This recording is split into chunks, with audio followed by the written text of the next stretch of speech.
Islam is misrepresented in the media. Islam is a religion of peace, peace to humanity.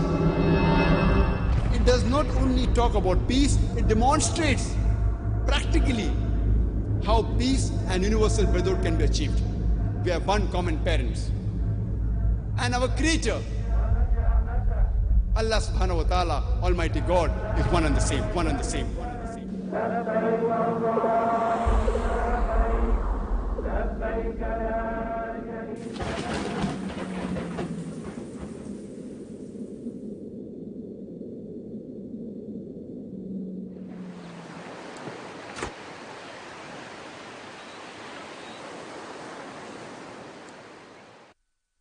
এখন আপনাদের সামনে আসছেন doctor Zakir Naik.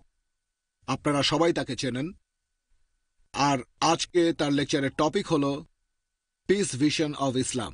আসছেন doctor Zakir Naik.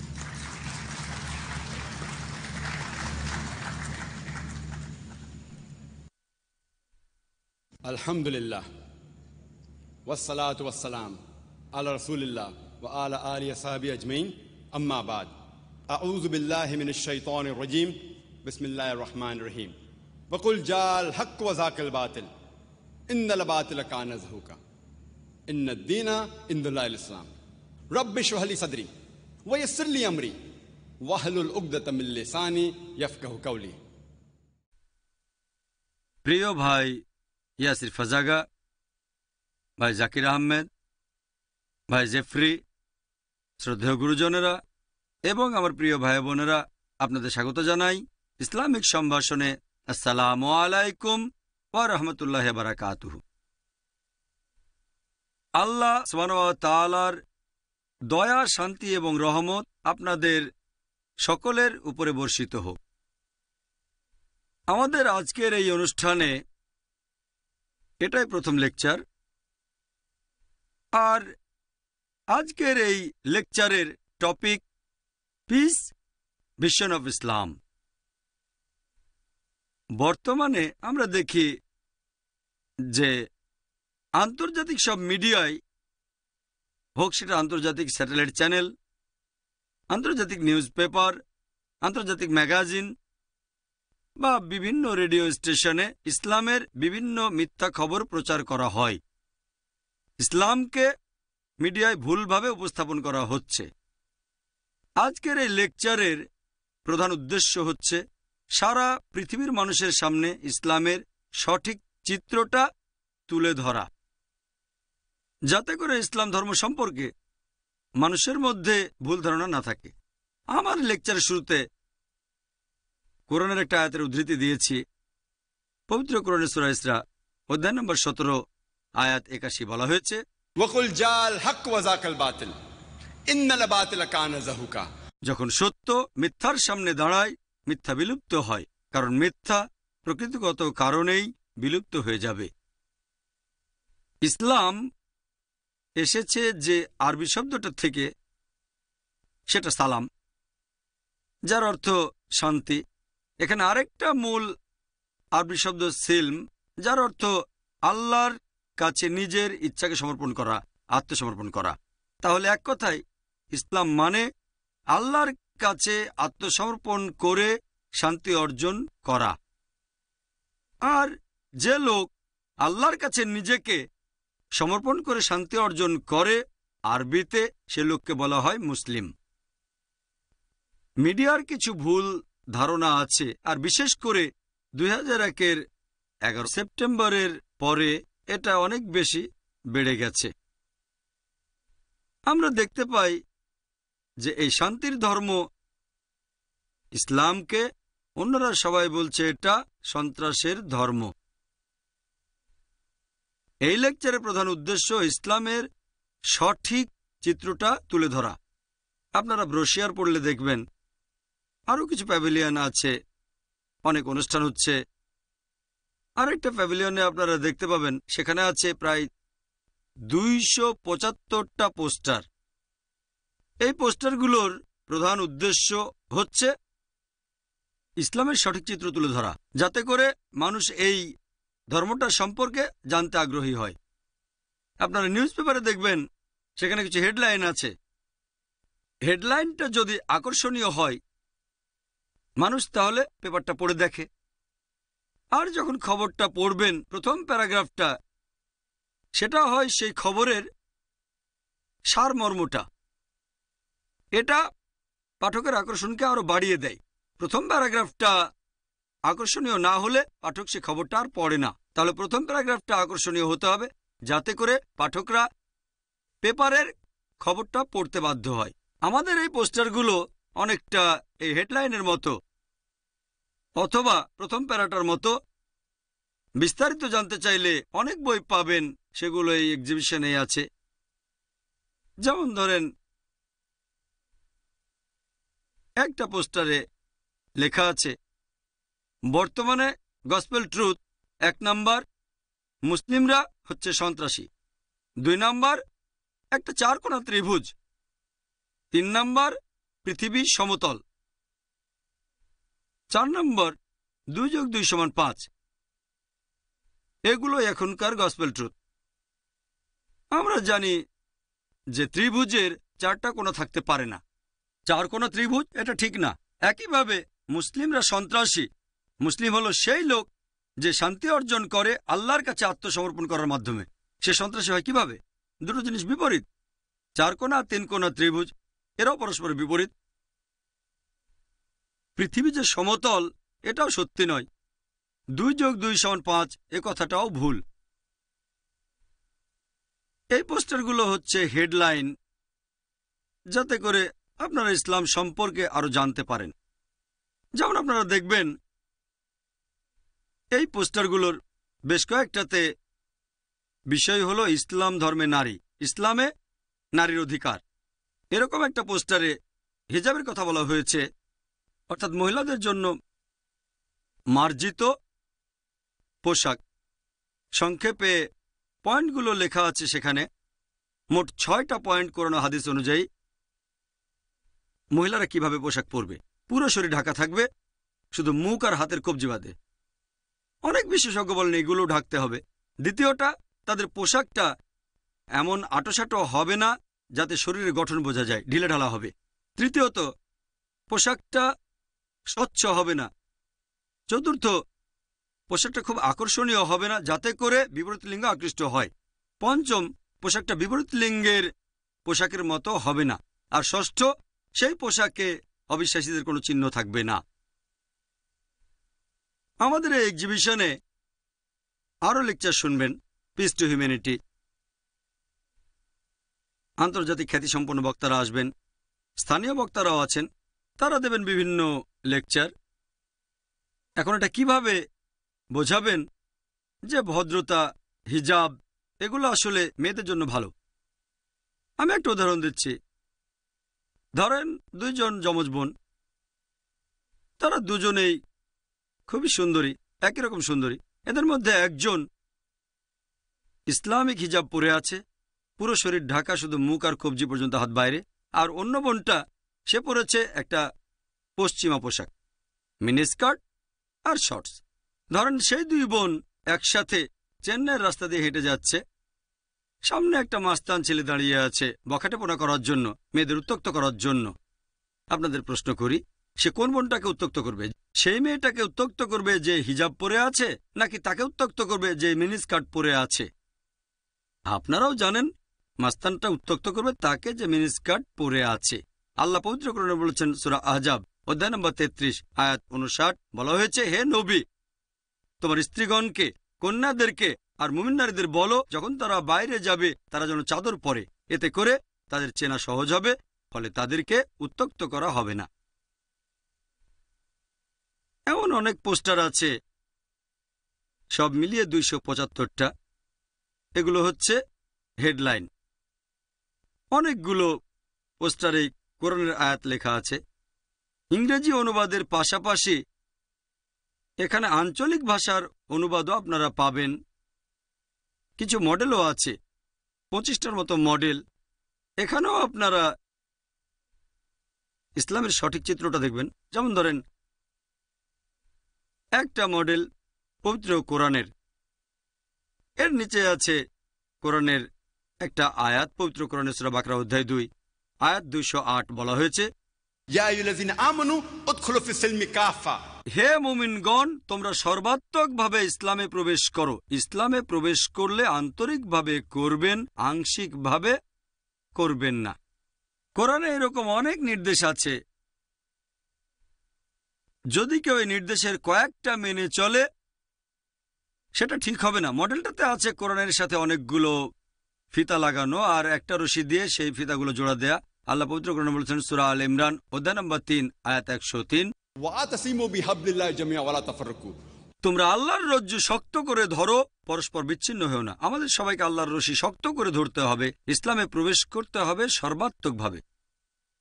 যদি ইসলামের মাত্র একটা নির্দেশ মানেন যে আচ্ছা ঠিক আছে আমি দান খয়রাত করব কিন্তু নামাজ পড়ব না, আমি হজ করতে মক্কায় যাব না, এগুলোও ইসলামের অংশ। অথবা কেউ হয়তো বলতে পারে যে আমি হজ করতে যাব কিন্তু দান খয়রাত করব না। আল্লাহ পবিত্র কোরআনে বলেছেন, সৃষ্টিকর্তা বলেছেন যে তোমরা ইসলাম মেনে চলবে পুরোপুরি। তাহলে যদি রশিটা ধরেন, আল্লাহ তাআলার সব আদেশ মানেন, শুধু তখনই আপনি পাবেন সত্যিকারের শান্তি, ইহকালের শান্তি আর পরকালের শান্তি। আমরা বিশ্বাস করি যে আমরা এই শান্তির বাণী শুধু গুরুজন বা বয়স্কদেরই শোনাব না, এদের পাশাপাশি মানুষকে শান্তির বাণী শোনাবো একেবারে ছোটবেলা থেকে। এখনকার দিনে আমরা দেখি যে বর্তমানের এই পৃথিবীতে ছেলে মেয়েদের শেখানো হচ্ছে অনেক ভুল জিনিস।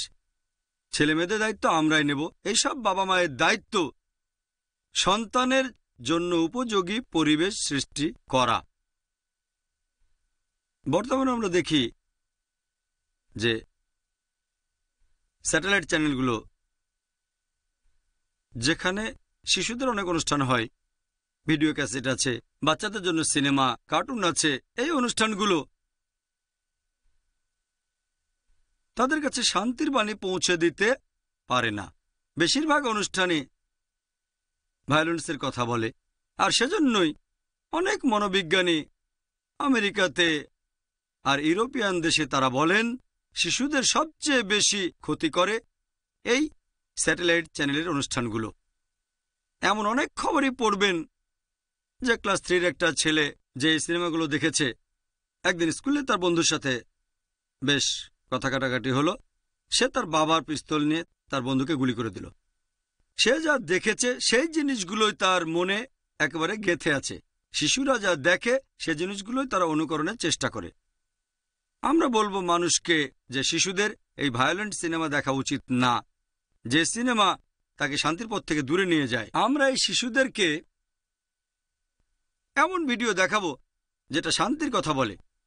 এরকম অনেক ইসলামিক কার্টুন আর অ্যানিমেশন আছে যেগুলো ইসলামের সঠিক চিত্র তুলে ধরে, শান্তির চিত্র তুলে ধরে। আর এ ধরনের শিক্ষা পেলে এই শিশুরাও তাহলে শান্তিপ্রিয় হবে। আমাদের এখানে অনেক কার্টুন আছে, অনেক অ্যানিমেশন, এগুলো বিশেষভাবে শিশুদের জন্য বানানো হয়েছে, 3 থেকে 12 বছরের শিশুদের জন্য। শিশুদের জন্য এখানে অডিও ক্যাসেটও আছে।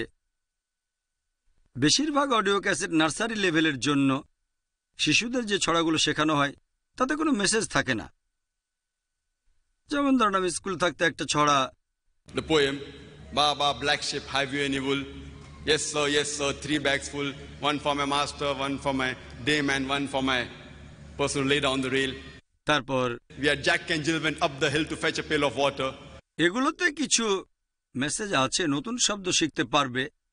তবে এখানে নতুন ইংরেজি শব্দ শেখার পাশাপাশি, যেমন ধরেন জ্যাক অ্যান্ড জিল, এই ছড়াটাতে বলা হচ্ছে যে একটা ছেলে আর একটা মেয়ে পাহাড়ে গেল, বা ব্ল্যাক শিপ একটা মেয়ের কথা বলছে। তখন এই শিশুটা মনে করে যে ভালোই তো, ছেলে আর মেয়ে তারা একসাথে থাকতে পারবে, বন্ধু হতে পারবে। সত্যি বলতে শিশুদের কাছে শান্তির সঠিক বার্তাটা পৌঁছাতে হবে। এখানে অডিও ক্যাসেট আছে, ইসলামিক অডিও ক্যাসেট, ইসলামিক গান, বিভিন্ন দেশের শিল্পীদের গাওয়া গান, আমেরিকা, ইংল্যান্ড, সিঙ্গাপুর, মালয়েশিয়া। এরকম একটা উদাহরণ দেই। I am very strong. I am very strong. I love Allah. He is my best friend. আমার গলা খুব একটা ভালো না, বা ইউসুফ ইসলাম থাকলে ভালো হতো, তিনি আরো ভালো করে গাইতে পারতেন। এই ছড়াগুলো আর ইসলামিক গান, I am very strong. I love Allah. He is my best friend. তো এগুলোতে শিশুরা নতুন শব্দ শেখার পাশাপাশি সৃষ্টিকর্তা আল্লাহর কাছাকাছি চলে আসবে। এরকম অনেক গান, যেমন ধরেন the children of the world, এখানে দেখানো হয়েছে যে ইসলাম সব শিশুকে একত্রিত করেছে। Africa, America, England, Singapore, Malaysia সব শিশুকে একত্রিত করেছে। এছাড়াও কিছু গানে পশু পাখির কথা বলা হয়েছে। They are Muslims too. So let's watch what we do. Let's do what we can for the creatures of Islam. এভাবে শিশুরা শিখছে যে পশু পাখি তারাও আসলে মুসলিম, তাদেরও সৃষ্টিকর্তা আল্লাহ তাআলা। আমরা তাদের ভালোবাসবো, তাদের শ্রদ্ধা করব, তাদের ক্ষতি করব না, হোক সেটা পশু বড় বা ছোট, হোক বেটে বা লম্বা। এই গানগুলো এখানে শিশুরা নতুন শব্দ শিখতে পারে, পাশাপাশি তারা শান্তির বাণীর কাছাকাছি আসবে।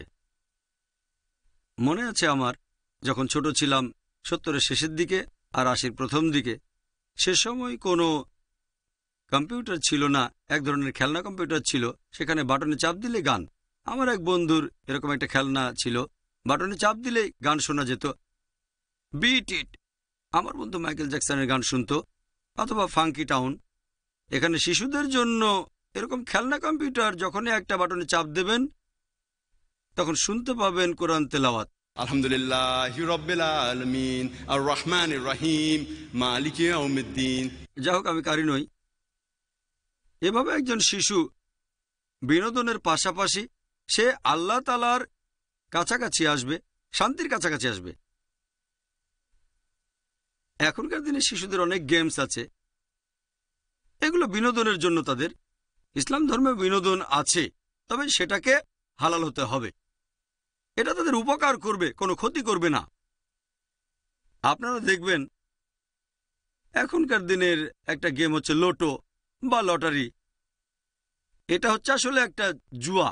আর পবিত্র কোরআনের সূরা মাইদা অধ্যায় 5 আয়াত 90 আল্লাহ বলেছেন, Ya ayyuhallazina amanu. হে মুমিনগণ, Innamal khamru wal maisiru.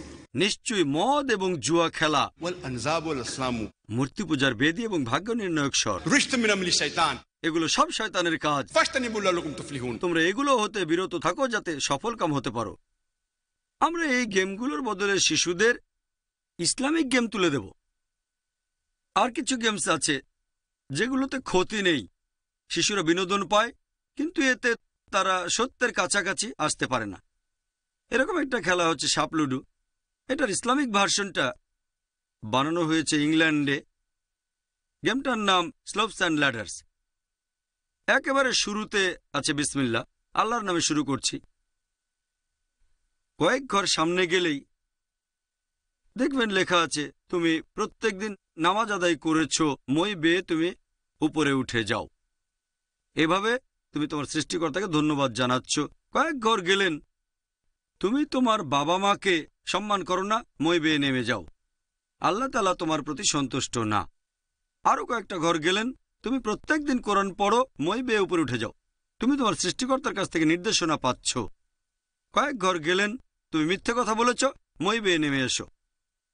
এই গেমগুলোতে শিশুরা আনন্দ পাওয়ার পাশাপাশি সত্যের বাণীটাও পাবে যে বাবা মাকে সম্মান করতে হবে, মিথ্যে কথা বলা উচিত না, আল্লাহকে ধন্যবাদ জানানো উচিত। শেষ আসমানি কিতাব কোরআনের দিক নির্দেশনাও পাবে তারা। ইসলাম ধর্মেও বিনোদন আছে, তবে সেটা হবে পজিটিভ। আরও গেমস আছে। ছোটবেলায় আমরা একটা গেম খেলতাম, সেই গেমটার নাম মনোপলি, ব্যবসা নিয়ে খেলা। এখানে শিশুরা শেখে কিভাবে ব্যবসায়ী হতে হয়, বিভিন্ন জিনিস কেনাবেচা করে। এখানে এমন একটা গেম আছে যার নাম স্টেপস টু প্যারাডাইস। এই গেমটাও ইংল্যান্ড থেকে এসেছে। এখানে একটা শিশুকে শেখানো হয় জান্নাতে যেতে হলে কি করতে হবে, কিভাবে বেহেশতে যাওয়া যায়। আর এখানে ডলার বা টাকার বদলে পাবেন সওয়াব, যেমন ৫,০০০ সওয়াব, ১০,০০০ সওয়াব, ২০,০০০ সওয়াব। ধরেন খেলা শুরু করলেন, বলা হলো যে তুমি প্রত্যেকদিন নামাজ পড়েছ, তুমি পুরস্কার পাবে 20,000 সওয়াব। এরপর কিছুটা সামনে গেলেন, তুমি নাচের পার্টিতে গেছো, তোমার জরিমানা হবে 10,000 সওয়াব। আরো কিছুটা সামনে গেলেন, তুমি মিথ্যে কথা বলেছ, তোমার জরিমানা হবে 5,000 সওয়াব। সব শিশুরা আগ্রহ পাবে, তাহলে নাচের পার্টিতে যাবে না এই খেলাটা খেললে। সেখানে যাবে না কারণ গেমটাতে জিততে চায়। এই গেমগুলো বাচ্চাদের আনন্দ দেওয়ার পাশাপাশি তাদের আল্লাহ তাআলার কাছাকাছি নিয়ে আসে। শিশুরা জিগসা পাজল খেলে, বিভিন্ন জিনিস বানায়, আইফেল টাওয়ার, তাজমহল ইত্যাদি। এখানে জিগসা পাজল পাবেন কাবা শরীফের, মসজিদে নববীর। শিশুরা লেগো দিয়ে গাড়ি, এরোপ্লেন ইত্যাদি বানায়। এখানকার লেগো দিয়ে তারা বিভিন্ন রকম মসজিদ বানাবে, লেগো দিয়ে তারা বিভিন্ন টাইপের মসজিদ বানাবে। এভাবে তারা এই হাদিসটাও মানবে যে এই পৃথিবীতে একটা মসজিদ বানাবে, সে জান্নাতে একটা বাড়ি পাবে। এগুলোকে প্রচার করতে হবে শুধু ইন্ডিয়াতেই নয়, সারা পৃথিবীতেই। একজন বিশেষজ্ঞ বুঝতে পারবেন যে এটার গুরুত্ব কতখানি। ইসলামকে উপস্থাপন করা, এটা একজন দায়ী বুঝতে পারবেন। বর্তমানে এই জিনিসটার খুবই প্রয়োজন, ইসলামকে উপস্থাপন করা। এটা মুসলিম হিসেবে আমাদের দায়িত্ব। বর্তমানে মানুষের মধ্যে যে ইসলাম সম্পর্কে ভুল ধারণাগুলো আছে সেগুলো দূর করা, এটা আমাদের দায়িত্ব যে আমরা ইসলামকে প্রচার করব। আল্লাহ পবিত্র কোরআনে বলেছেন, সূরা আলে ইমরান অধ্যায় নম্বর 3 আয়াত নম্বর 110, আল্লাহ বলেছেন, কুনতুম খায়রা উম্মাতিন উখরিজাত লিন-নাস, তোমরা শ্রেষ্ঠ উম্মত, মানব জাতির জন্য তোমাদের আবির্ভাব হয়েছে। আল্লাহ আমাদের সম্মানিত করেছেন, বলেছেন খায়রা উম্মাহ, শ্রেষ্ঠ উম্মত। সম্মান থাকলে দায়িত্ব পালন করতে হবে। দায়িত্বের কথাটা কোরআনের এই আয়াতেই বলা হয়েছে। এরপরে আল্লাহ বলেছেন, তা'মুরুনা বিল মারুফ ওয়া তানহাউনা আনিল মুনকার ওয়া তু'মিনুনা বিল্লাহ, কারণ তোমরা সৎ কাজে নির্দেশ দাও, অসৎ কাজে নিষেধ করো এবং আল্লাহকে বিশ্বাস করো। আল্লাহ যে কারণে আমাদের খায়রা উম্মাহ বলেছেন শ্রেষ্ঠ উম্মত, তার কারণ আমাদের উচিত সৎ কাজে নির্দেশ দেওয়া, অসৎ কাজে নিষেধ করা এবং আল্লাহকে বিশ্বাস করা। যদি সৎ কাজে নির্দেশ না দেই আর অসৎ কাজে নিষেধ না করি, তাহলে আমরা মুসলিম হওয়ার যোগ্য নই। তাহলে বলতে পারবো না যে আমরা শান্তি প্রচার করি আর আল্লাহর কাছে আত্মসমর্পণ করি। তাহলে আমরা খায়রা উম্মাহ বা শ্রেষ্ঠ উম্মত হওয়ার যোগ্য নই। আর বর্তমানে যখন ইসলামকে উপস্থাপন করব, সেটা ভালোভাবে করা উচিত। আমাদের নবীজি মুহাম্মদ সাল্লাল্লাহু আলাইহি ওয়াসাল্লাম আর হযরত ওমর রাদিয়াল্লাহু আনহু তারাও এটার উপরে জোর দিয়েছেন। ইসলামকে প্রচার করব সুন্দরভাবে। এখনকার দিনে ইসলাম আর মুসলিমদের মিডিয়ায় ভুলভাবে উপস্থাপন করা হয়, তার কারণ আমরা মিডিয়ায় ঠিকভাবে উপস্থাপন করতে পারি না। আমাদের নিজস্ব কোনো আন্তর্জাতিক নিউজ পেপার নেই যেটা ইসলামকে সঠিকভাবে উপস্থাপন করতে পারে। ইসলাম এবং মুসলিম আর এর মূল শব্দ, এই শব্দগুলো পবিত্র কোরআনে সব মিলিয়ে 96 বার বলা হয়েছে। আর আরবি শব্দ সালাম পবিত্র কোরআনে উল্লেখ করা হয়েছে সব মিলিয়ে 42 বার। ইসলাম এবং মুসলিম আর এর মূল শব্দ আছে 96 বার, আর সালাম শব্দটা আছে 42 বার। আল্লাহ পবিত্র কোরআনে বলেছেন, সূরা আনাম অধ্যায় নম্বর 6 আয়াত নম্বর 54, আল্লাহ বলেছেন, ওয়া ইযা জাআকাল্লাযিনা ইউমিনুনা বিআয়াতিনা ফাকুল সালামুন আলাইকুম, যারা আমার আয়াতে ঈমান আনে তারা তোমার কাছে আসলে তাদের বলো আসসালামু আলাইকুম, আপনার উপর শান্তি বর্ষিত হোক। আল্লাহ বলেছেন, যারা আমার আয়াতে ঈমান আনে তারা তোমার কাছে আসলে তাদের বলতে হবে আপনার উপর শান্তি বর্ষিত হোক। আল্লাহ পবিত্র কোরআনে বলেছেন, সূরা নিসা অধ্যায় নম্বর 4 আয়াত নম্বর 86, আল্লাহ বলেছেন, ওয়া ইযা হুয়িতুম বিতায়াতিন ফাহিয়ু বিআসানা মিনহা আও রুদ্দুহা ইন্নাল্লাহা কানা কুল্লি শাইইন আলিমা, যার মানে তোমাদেরকে যখন কেউ অভিবাদন জানাবে উত্তর দাও আরো সৌজন্যের সাথে অথবা অনুরূপভাবে, নিশ্চয়ই আল্লাহ সকল বিষয়ে হিসাব গ্রহণকারী। আল্লাহ পবিত্র কোরআনে বলেছেন, সূরা নিসা অধ্যায় নম্বর 4 আয়াত নম্বর 86, আল্লাহ বলেছেন, ওয়া ইযা হুয়িতুম বিতায়াতিন ফাহিয়ু বিআসানা মিনহা আও রুদ্দুহা ইন্নাল্লাহা কানা কুল্লি শাইইন আলিমা, যার মানে তোমাদেরকে যখন কেউ অভিবাদন জানাবে উত্তর দাও আরো সৌজন্যের সাথে অথবা অনুরূপভাবে, নিশ্চয়ই আল্লাহ সকল বিষয়ে হিসাব গ্রহণকারী। যেমন ধরেন, কেউ আপনাকে বলল আসসালামু আলাইকুম, আপনার উপর শান্তি বর্ষিত হোক, আপনি আরো সৌজন্যের সাথে উত্তর দেবেন ওয়ালাইকুম আসসালাম রহমতুল্লাহ। যদি কেউ বলে আসসালামু আলাইকুম রহমতুল্লাহ, আপনি আরো সৌজন্যের সাথে উত্তর দেবেন ওয়ালাইকুম আসসালাম রহমতুল্লাহ বারাকাতুহু। যদি কেউ বলে আসসালামু আলাইকুম রহমতুল্লাহ বারাকাতুহু, তার চেয়ে বেশি না পারলে অন্তত সমান সৌজন্য দেখেন ওয়ালাইকুম আসসালাম রহমতুল্লাহ বারাকাতুহু। আল্লাহর দয়া, শান্তি এবং রহমত আপনার উপরে বর্ষিত হোক। আবার ধরেন কেউ আপনাকে বলল আসসালামু আলাইকুম, আপনি উত্তর দিলেন ওয়ালাইকুম আসসালাম। উত্তরটা একই রকম, কিন্তু এখানে আন্তরিকতা অনেক বেশি, সেটা হলেও ভালো। আল্লাহ বলেছেন তার চেয়ে বেশি অথবা একই রকম সৌজন্য দেখাও। আল্লাহ তাআলার নবী রাসূলগণ তারা সবাই এভাবে অভিবাদন জানিয়েছেন। যীশু খ্রিস্ট এই কথা বলেছেন, এটা আছে গসপেল অফ লুক অধ্যায় নম্বর 24 অনুচ্ছেদ 36। যখন যীশু তার শিষ্যদের কাছে গেলেন, তাদের উদ্দেশ্যে বলেছিলেন সালাম আলাইকুম। হিব্রুতে সালাম আলাইকুম, আরবি করলে আসসালামু আলাইকুম, বাংলায় বললে তোমাদের উপর শান্তি বর্ষিত হোক। এটাই আমাদের কনফারেন্সের মূল বিষয়, সালাম, শান্তি। এটাই হচ্ছে সেরা অভিবাদন। তবে দুর্ভাগ্যজনকভাবে বর্তমানে আমাদের সমাজে অন্যান্য অভিবাদন প্রচলিত আছে। সবচেয়ে কমন অভিবাদন সেটা গুড মর্নিং বা গুড ইভিনিং। চিন্তা করেন, যদি কোনো দুঃখজনক ঘটনা ঘটে, ধরেন কারো বাবা মারা গেল, তাকে বললেন গুড মর্নিং। এই মর্নিংটা গুড হয় কিভাবে? লোকটার বাবা মারা গেছে, তাকে বলছেন গুড মর্নিং। আর স্কুলে এটা খুবই কমন ব্যাপার। যখন টিচার ক্লাসে ঢোকেন, সব স্টুডেন্ট বলে গুড মর্নিং স্যার। টিচারও উত্তরে বলেন গুড মর্নিং টু ইউ।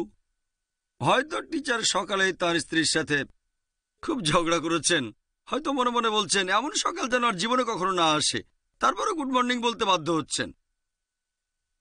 সবচেয়ে সুন্দর বা সার্বজনীন অভিবাদন আসসালামু আলাইকুম, আপনার উপর শান্তি বর্ষিত হোক। সে হোক তার বাবা আজ মারা গেছে, অথবা সে কারোর সাথে ঝগড়া করেছে, হোক সেদিন খুব ঝড় বৃষ্টি হয়েছে, বা সেদিন তার মনটা ভালো অথবা খারাপ, সবচেয়ে সেরা অভিবাদন হচ্ছে আসসালামু আলাইকুম, শান্তি বর্ষিত হোক।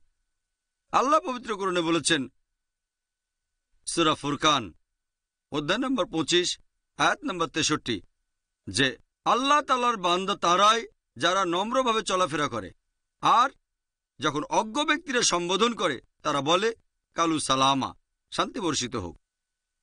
আল্লাহ আরো বলেছেন সূরা কাসাস অধ্যায় নম্বর 28 আয়াত নম্বর 55 যারা অসার বাক্য বলে তাদেরকে বলো শান্তি বর্ষিত হোক, আসসালামু আলাইকুম। অর্থাৎ একজন বুদ্ধিমান লোক যদি আবল তাবল কথা বলে, হোক সেটা ইসলামের বিরুদ্ধে, তাকে বলো আসসালামু আলাইকুম অথবা কালু সালামা, তাদের উপর শান্তি বর্ষিত হোক। আর আপনারা দেখবেন কোরআনের বিভিন্ন আয়াতের উদ্ধৃতি দিয়ে লোকজন ইসলামকে আক্রমণ করেছে যে ইসলাম সন্ত্রাসের কথা বলে।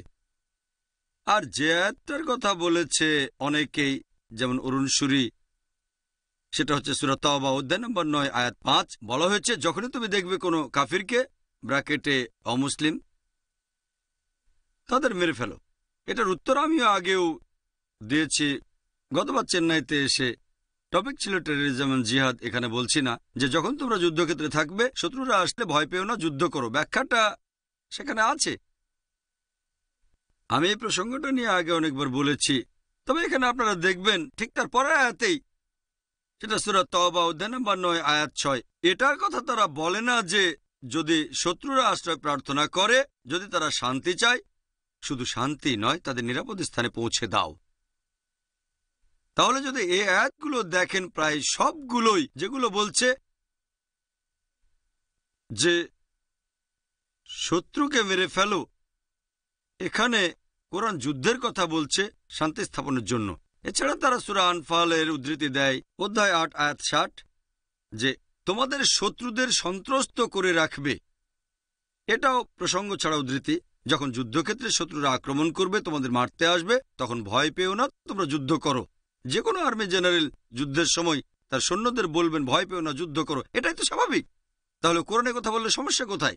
কথাটা এখানেই শেষ হয়ে যায়নি। পরের আয়াতে সূরা আনফাল অধ্যায় 8 আয়াত 61 বলছে যদি শত্রুরা শান্তি চায়, যদি তারা সন্ধি করতে চায়, তাদের সাথে সন্ধি করো। ইসলাম আসলে শান্তির ধর্ম। পবিত্র কোরআনের এই আয়াতগুলো যেখানে শেষ উপায় হিসেবে যুদ্ধের কথা বলা হয়েছে, এই যুদ্ধটা আসলে শান্তি প্রতিষ্ঠার জন্য। প্রত্যেক দেশেই পুলিশ বাহিনী আছে। এই পুলিশ বাহিনী মাঝে মধ্যে শক্তি প্রয়োগ করে থাকে অপরাধীকে গ্রেপ্তার করার জন্য। শক্তি প্রয়োগ করে সমাজবিরোধী জিনিসের বিরুদ্ধে, যাতে করে শান্তি বজায় থাকে আর যারা সেই দেশের নাগরিক তারা যেন নির্ভয় থাকতে পারে। পুলিশ মাঝে মধ্যে শক্তি প্রয়োগ করে যাতে করে সে দেশে শান্তি বজায় থাকে। একইভাবে ইসলাম আর কোরআন বলছে যে শক্তি প্রয়োগ করা যাবে শেষ উপায় হিসেবে শুধুমাত্র শান্তি প্রতিষ্ঠার জন্য। যদি এই আয়াতগুলোর উদ্ধৃতি দিয়ে লোকজন বলে ইসলাম সন্ত্রাসের কথা বলে, তারা এটা বুঝতে পারে না যে এরকম সন্ত্রাসের কথা বাইবেলেও বলা আছে, ওল্ড টেস্টামেন্টে আছে, book of Exodus, book of numbers. যীশু খ্রিস্ট এই কথা বলেছেন, তিনিও সন্ত্রাসের কথা বলেছেন। গসপেল অফ লুক অধ্যায় নম্বর 19, গসপেল অফ লুক অধ্যায় নম্বর 22, যীশু তার শিষ্যদের বলেছিলেন তরবারি নিয়ে যুদ্ধ করতে যাও। মহাভারতেও সন্ত্রাসের কথা বলা হয়েছে। এখানে যুদ্ধটা হচ্ছে হকের সাথে বাতিলের, সত্যের সাথে মিথ্যার।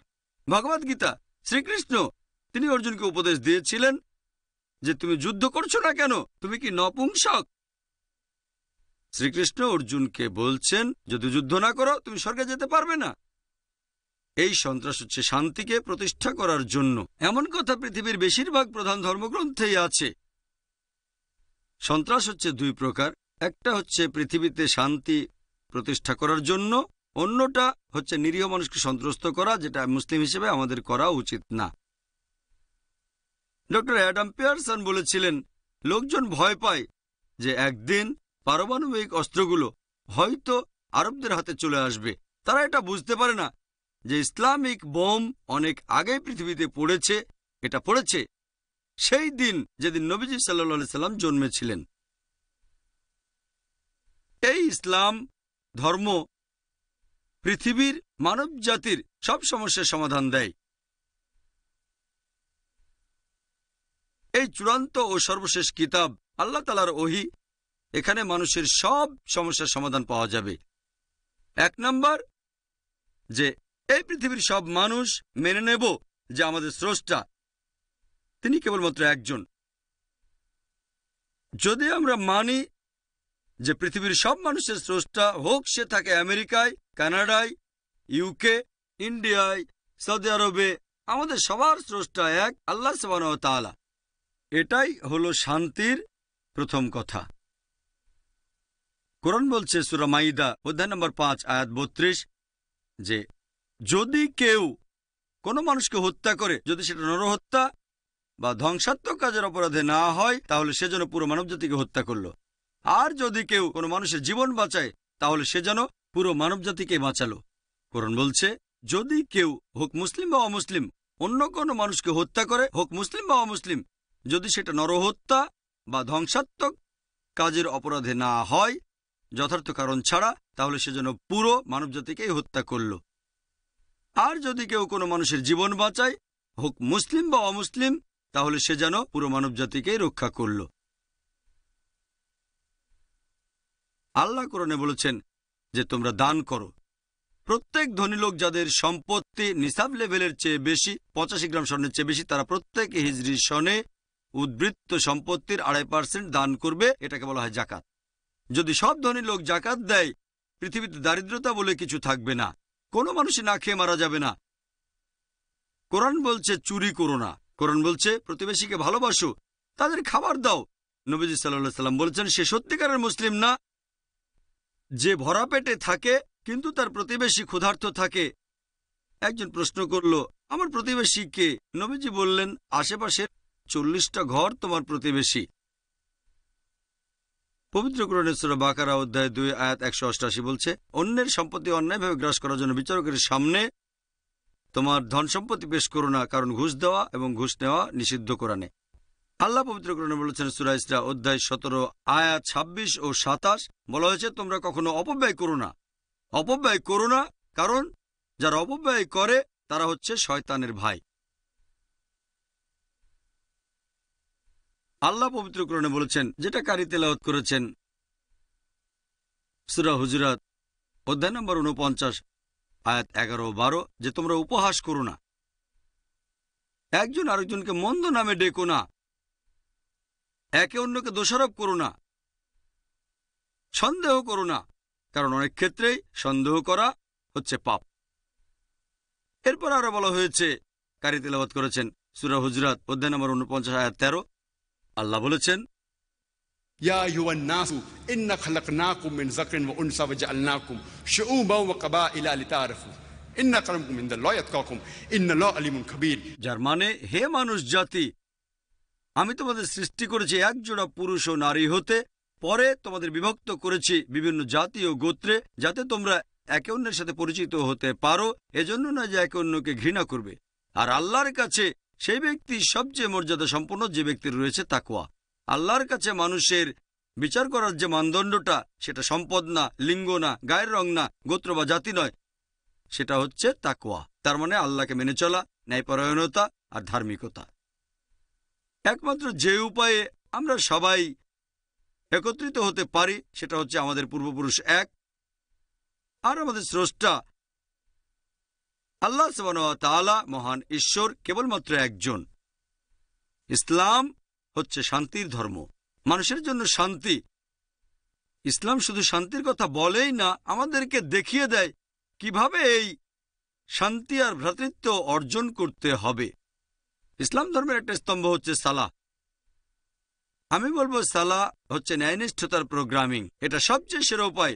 আর ডাক্তাররাও এই কথা বলবেন যে সুন্দর স্বাস্থ্যের জন্য কমপক্ষে 3 বার খেতে হবে। একইভাবে আত্মার শান্তির জন্য দিনে কমপক্ষে 5 বার নামাজ পড়বেন। আর নবীজি সাল্লাল্লাহু আলাইহি সাল্লাম বলেছেন, এটা আছে সহিহ বুখারীতে খণ্ড নম্বর 1, বুক অব আজান, অধ্যায় নম্বর 75, হাদিস নম্বর 692। নবীজি বলেছেন, নামাজ পড়ার আগে সোজা লাইনে দাঁড়াও, কাঁধে কাঁধ মিলিয়ে, গোড়ালিতে গোড়ালি।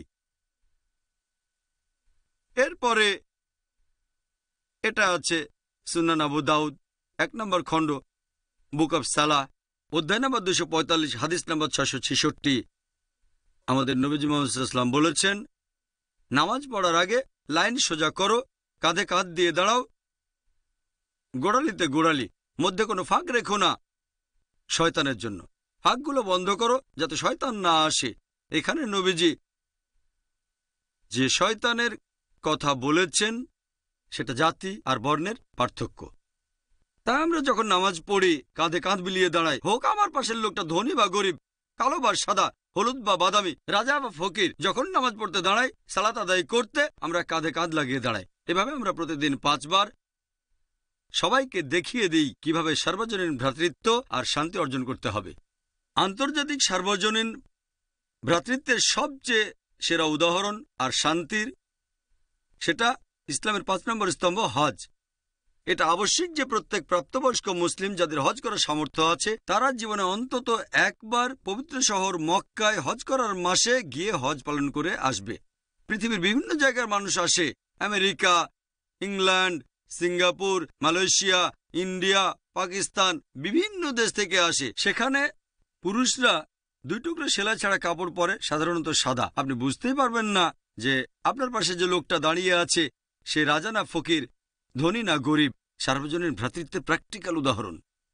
আর এই শান্তির যে বাণী, এটা শুধুমাত্র মুসলিমদের জন্য বা আরবদের জন্যই নয়। আল্লাহ বলেছেন, এই কোরআন এটা সর্বশেষ ও চূড়ান্ত আসমানি কিতাব। আর যেহেতু এটা সর্বশেষ ও চূড়ান্ত কিতাব, এটা শুধু মুসলিম বা আরবদের জন্য নাজিল হয়নি। আল্লাহ বলেছেন সূরা ইব্রাহিম অধ্যায় নম্বর 14, আয়াত নম্বর 1, আলিফ লাম র, এই কিতাব তোমার প্রতি অবতীর্ণ করেছি, নবী সাল্লাল্লাহু আলাইহি ওয়াসাল্লামের প্রতি, যাতে করে তুমি মানব জাতিকে অন্ধকার থেকে আলোতে আনতে পারো। শুধুমাত্র আরব বা মুসলিমদের নয়, পুরো মানব জাতিকে আনবে অন্ধকার থেকে আলোতে। শান্তি, ইসলামের এই বার্তাটা শুধুমাত্র মুসলিম বা আরবদের জন্যই নয়, এই বার্তাটা পুরো মানব জাতির জন্য আর চূড়ান্ত শান্তির জন্য। পবিত্র কোরআনের এই উদ্ধৃতিটা দিয়েই আমার লেকচার শেষ করব। পবিত্র কোরআনে সূরা আল আসর অধ্যায় নম্বর 103, আয়াত 1 থেকে 3 বলা হয়েছে, ওয়াল আসর ইন্নাল ইনসানা লাফি খুসর ইল্লা আল্লাযিনা আমানু ওয়া আমিলুস সলিহাতি ওয়া তাওয়াসাউ বিল হাক্কি ওয়া তাওয়াসাউ বিস সাবর। অর্থাৎ মহাকালের শপথ, মানুষ সবসময় ক্ষতিগ্রস্ত হয়। আল্লাহ তাআলা বলেছেন যে মানুষ সব সময় ক্ষতিগ্রস্ত হয় তারা বাদে যারা 4টা শর্ত পূরণ করে। যারা এই 4টা শর্ত পূরণ করবে তারাই জান্নাতে প্রবেশ করবে, বেহেশতে যাবে। আল্লাহ বলেছেন 1 নম্বর হচ্ছে ঈমান, বিশ্বাস। 2 নম্বর আমিলুস সালিহাত, সৎ কাজ করা। 3 নম্বর মানুষকে সত্যের উপদেশ দেয়া, অর্থাৎ দাওয়াত দেয়া, মানুষকে সত্যের দাওয়াত দেয়া। 4 নম্বর মানুষকে ধৈর্য আর অধ্যবসায়ের উপদেশ দেয়া। লেকচারের শুরুতে কোরআনের একটা আয়াত বলেছিলাম, সূরা ইসরা অধ্যায় নম্বর 17 আয়াত 81 বলা হয়েছে, ওয়াকুল জাল হক ওয়া যাকাল বাতিল ইন্নাল বাতিলা কানা যাহুকা। যখন সত্য মিথ্যার সামনে দাঁড়ায় মিথ্যা বিলুপ্ত হয়, কারণ মিথ্যা তার প্রকৃতিগত কারণে বিলুপ্ত হবে। লেকচার শেষ করার আগে কোরআনের আরেকটা উদ্ধৃতি দেব। সূরা আল ইমরান অধ্যায় 3 আয়াত 19 বলা হয়েছে, ইন্নাদ দীনা ইনদাল্লাহিল ইসলাম। একমাত্র যে ধর্মটা আমাদের স্রষ্টা আল্লাহর কাছে গ্রহণযোগ্য সেটা হচ্ছে এই শান্তির ধর্ম, আল্লাহর কাছে নিজের ইচ্ছাকে সমর্পণ করা। ওয়া আখিরু দাওয়ানা আলহামদুলিল্লাহি রাব্বিল আলামিন।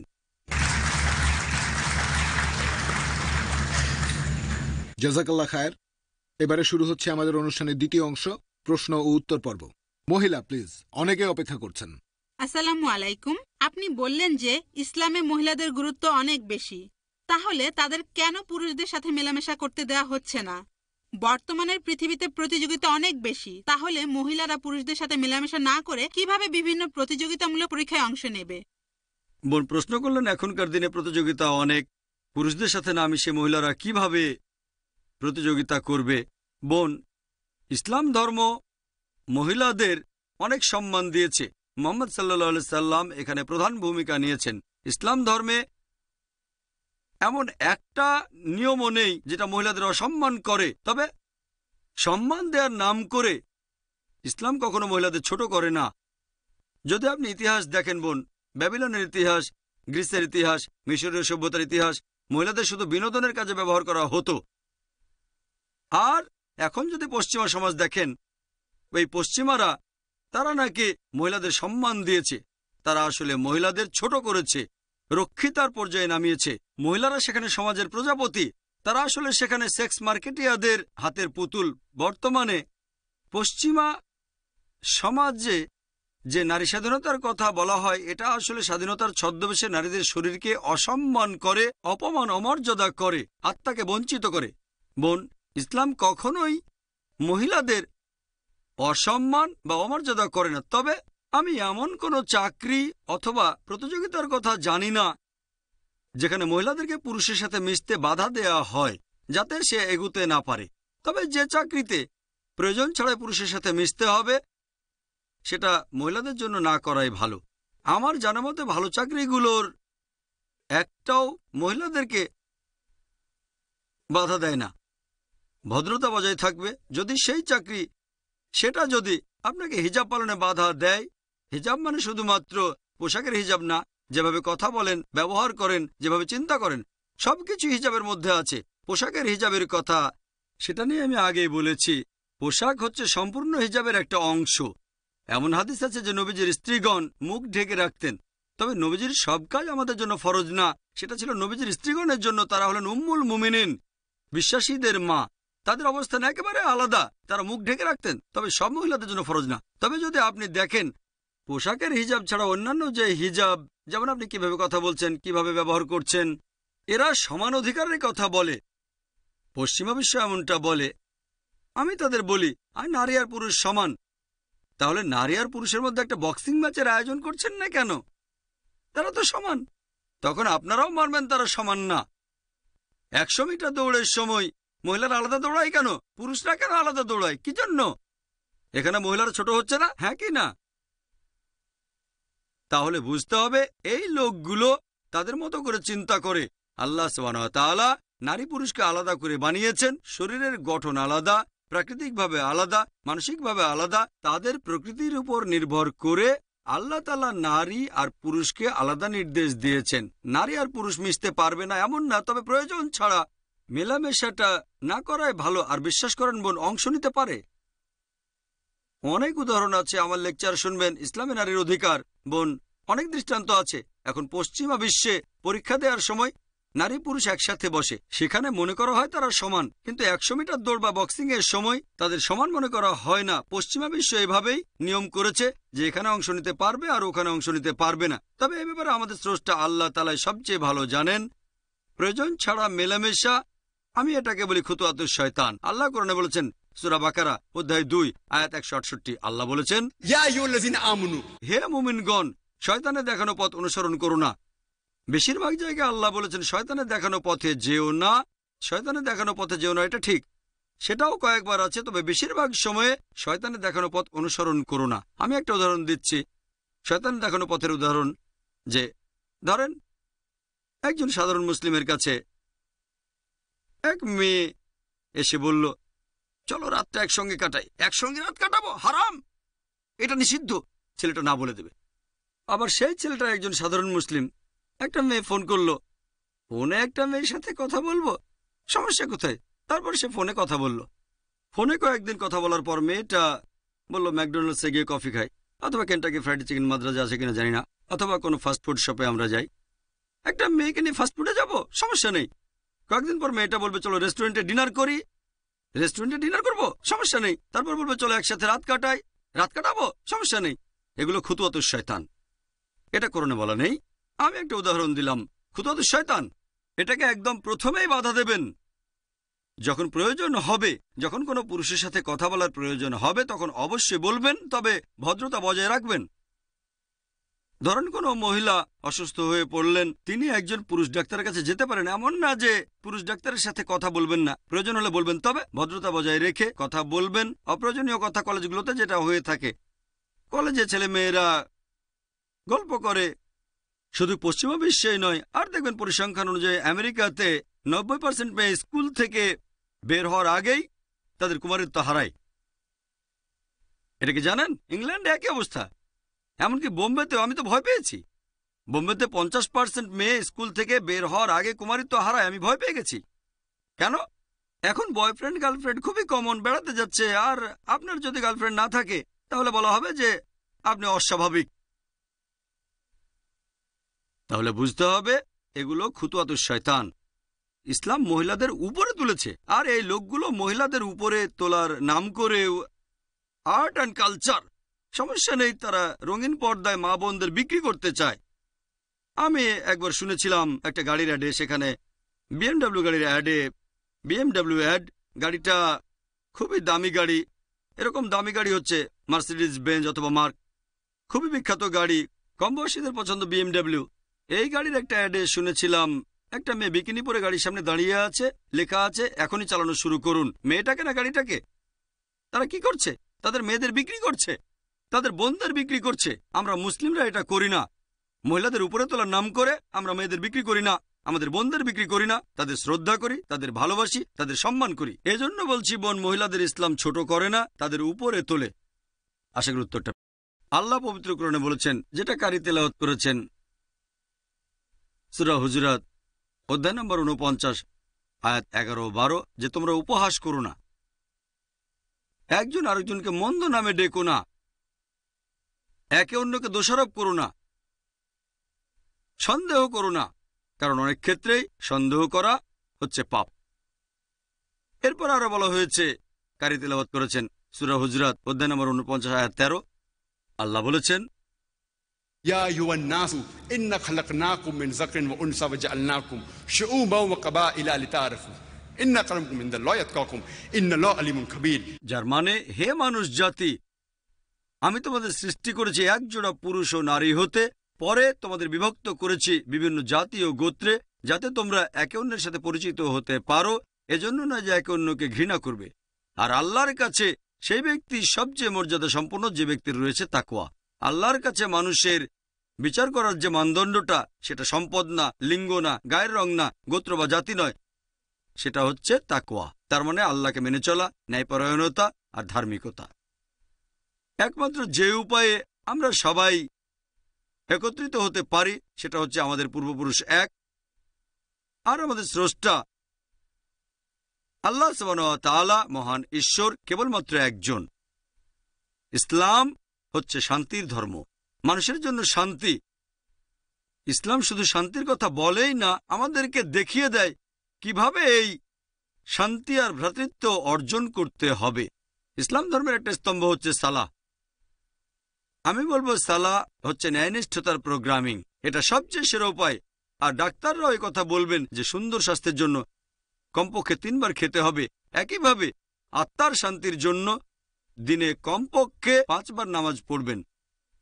আর নবীজি সাল্লাল্লাহু আলাইহি সাল্লাম বলেছেন, এটা আছে সহিহ বুখারীতে, খণ্ড নম্বর 1, বুক অব আজান, অধ্যায় নম্বর 75, হাদিস নম্বর 692। নবীজি বলেছেন, নামাজ পড়ার আগে সোজা লাইনে দাঁড়াও, কাঁধে কাঁধ মিলিয়ে, গোড়ালিতে গোড়ালি। এরপরে এটা আছে সুনান আবু দাউদ, 1 নম্বর খণ্ড, বুক অব সালাহ, অধ্যায় নম্বর 245, হাদিস নম্বর 666। আমাদের নবীজি মুহাম্মদ সাল্লাল্লাহু আলাইহি ওয়াসাল্লাম বলেছেন, নামাজ পড়ার আগে লাইন সোজা করো, কাঁধে কাঁধ দিয়ে দাঁড়াও, গোড়ালিতে গোড়ালি, মধ্যে কোনো ফাঁক রেখো না শয়তানের জন্য। ফাঁকগুলো বন্ধ করো যাতে শয়তান না আসে।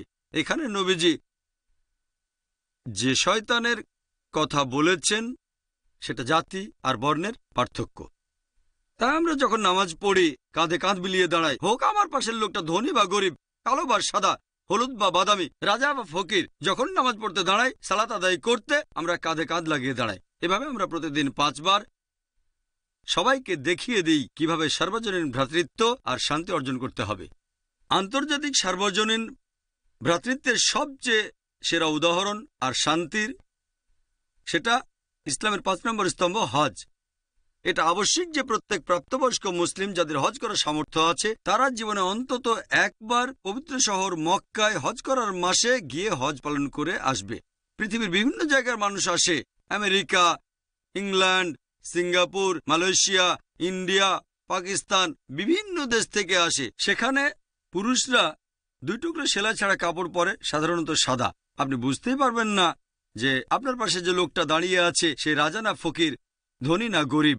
সার্বজনীন ভ্রাতৃত্বের প্র্যাকটিক্যাল উদাহরণ। আর এই শান্তির যে বাণী, এটা শুধুমাত্র মুসলিমদের জন্য বা আরবদের জন্যই নয়। আল্লাহ বলেছেন, এই কোরআন এটা সর্বশেষ ও চূড়ান্ত আসমানি কিতাব। আর যেহেতু এটা সর্বশেষ ও চূড়ান্ত কিতাব, এটা শুধু মুসলিম বা আরবদের জন্য নাজিল হয়নি। আল্লাহ বলেছেন সূরা ইব্রাহিম, অধ্যায় নম্বর 14, আয়াত নম্বর 1, আলিফ লাম র, এই কিতাব তোমার প্রতি অবতীর্ণ করেছি, নবী সাল্লাল্লাহু আলাইহি ওয়াসাল্লামের প্রতি, যাতে করে তুমি মানব জাতিকে অন্ধকার থেকে আলোতে আনতে পারো। শুধুমাত্র আরব বা মুসলিমদের নয়, পুরো মানব জাতিকে আনবে অন্ধকার থেকে আলোতে। শান্তি, ইসলামের এই বার্তাটা শুধুমাত্র মুসলিম বা আরবদের জন্যই নয়, এই বার্তাটা পুরো মানব জাতির জন্য আর চূড়ান্ত শান্তির জন্য। পবিত্র কোরআনের এই উদ্ধৃতিটা দিয়েই আমার লেকচার শেষ করব। পবিত্র কোরআনে সূরা আল আসর, অধ্যায় নম্বর 103, আয়াত 1 থেকে 3 বলা হয়েছে, ওয়াল আসর ইন্নাল ইনসানা লাফি খসর ইল্লাল্লাযিনা আমানু ওয়া আমিলুস সলিহাতি ওয়া তাওয়াসাউ বিল হাক্কি ওয়া তাওয়াসাউ বিস সাবর। অর্থাৎ মহাকালের শপথ, মানুষ সবসময় ক্ষতিগ্রস্ত হয়। আল্লাহ তাআলা বলেছেন যে মানুষ সব সময় ক্ষতিগ্রস্ত হয়, তারা বাদে যারা 4টা শর্ত পূরণ করে। যারা এই 4টা শর্ত পূরণ করবে তারাই জান্নাতে প্রবেশ করবে, বেহেশতে যাবে। আল্লাহ বলেছেন 1 নম্বর হচ্ছে ঈমান, বিশ্বাস। 2 নম্বর আমিলুস সলিহাত, সৎ কাজ করা। 3 নম্বর মানুষকে সত্যের উপদেশ দেয়া, অর্থাৎ দাওয়াত দেয়া, মানুষকে সত্যের দাওয়াত দেয়া। 4 নম্বর মানুষকে ধৈর্য আর অধ্যবসায়ের উপদেশ দেয়া। লেকচারের শুরুতে কোরআনের একটা আয়াত বলেছিলাম, সূরা ইসরা, অধ্যায় নম্বর 17, আয়াত 81 বলা হয়েছে, ওয়াকুল জাল হক ওয়া যাকাল বাতিল ইন্নাল বাতিলা কানা যাহুকা। যখন সত্য মিথ্যার সামনে দাঁড়ায় মিথ্যা বিলুপ্ত হয়, কারণ মিথ্যা তার প্রকৃতিগত কারণে বিলুপ্ত হবে। লেকচার শেষ করার আগে কোরআনের আরেকটা উদ্ধৃতি দেব। সূরা আল ইমরান, অধ্যায় 3, আয়াত 19 বলা হয়েছে, ইন্নাদ দীনা ইনদাল্লাহিল ইসলাম। একমাত্র যে ধর্মটা আমাদের স্রষ্টা আল্লাহর কাছে গ্রহণযোগ্য সেটা হচ্ছে এই শান্তির ধর্ম, আল্লাহর কাছে নিজের ইচ্ছাকে সমর্পণ করা। ওয়া আখিরু দাওয়ানা আলহামদুলিল্লাহি রাব্বিল আলামিন।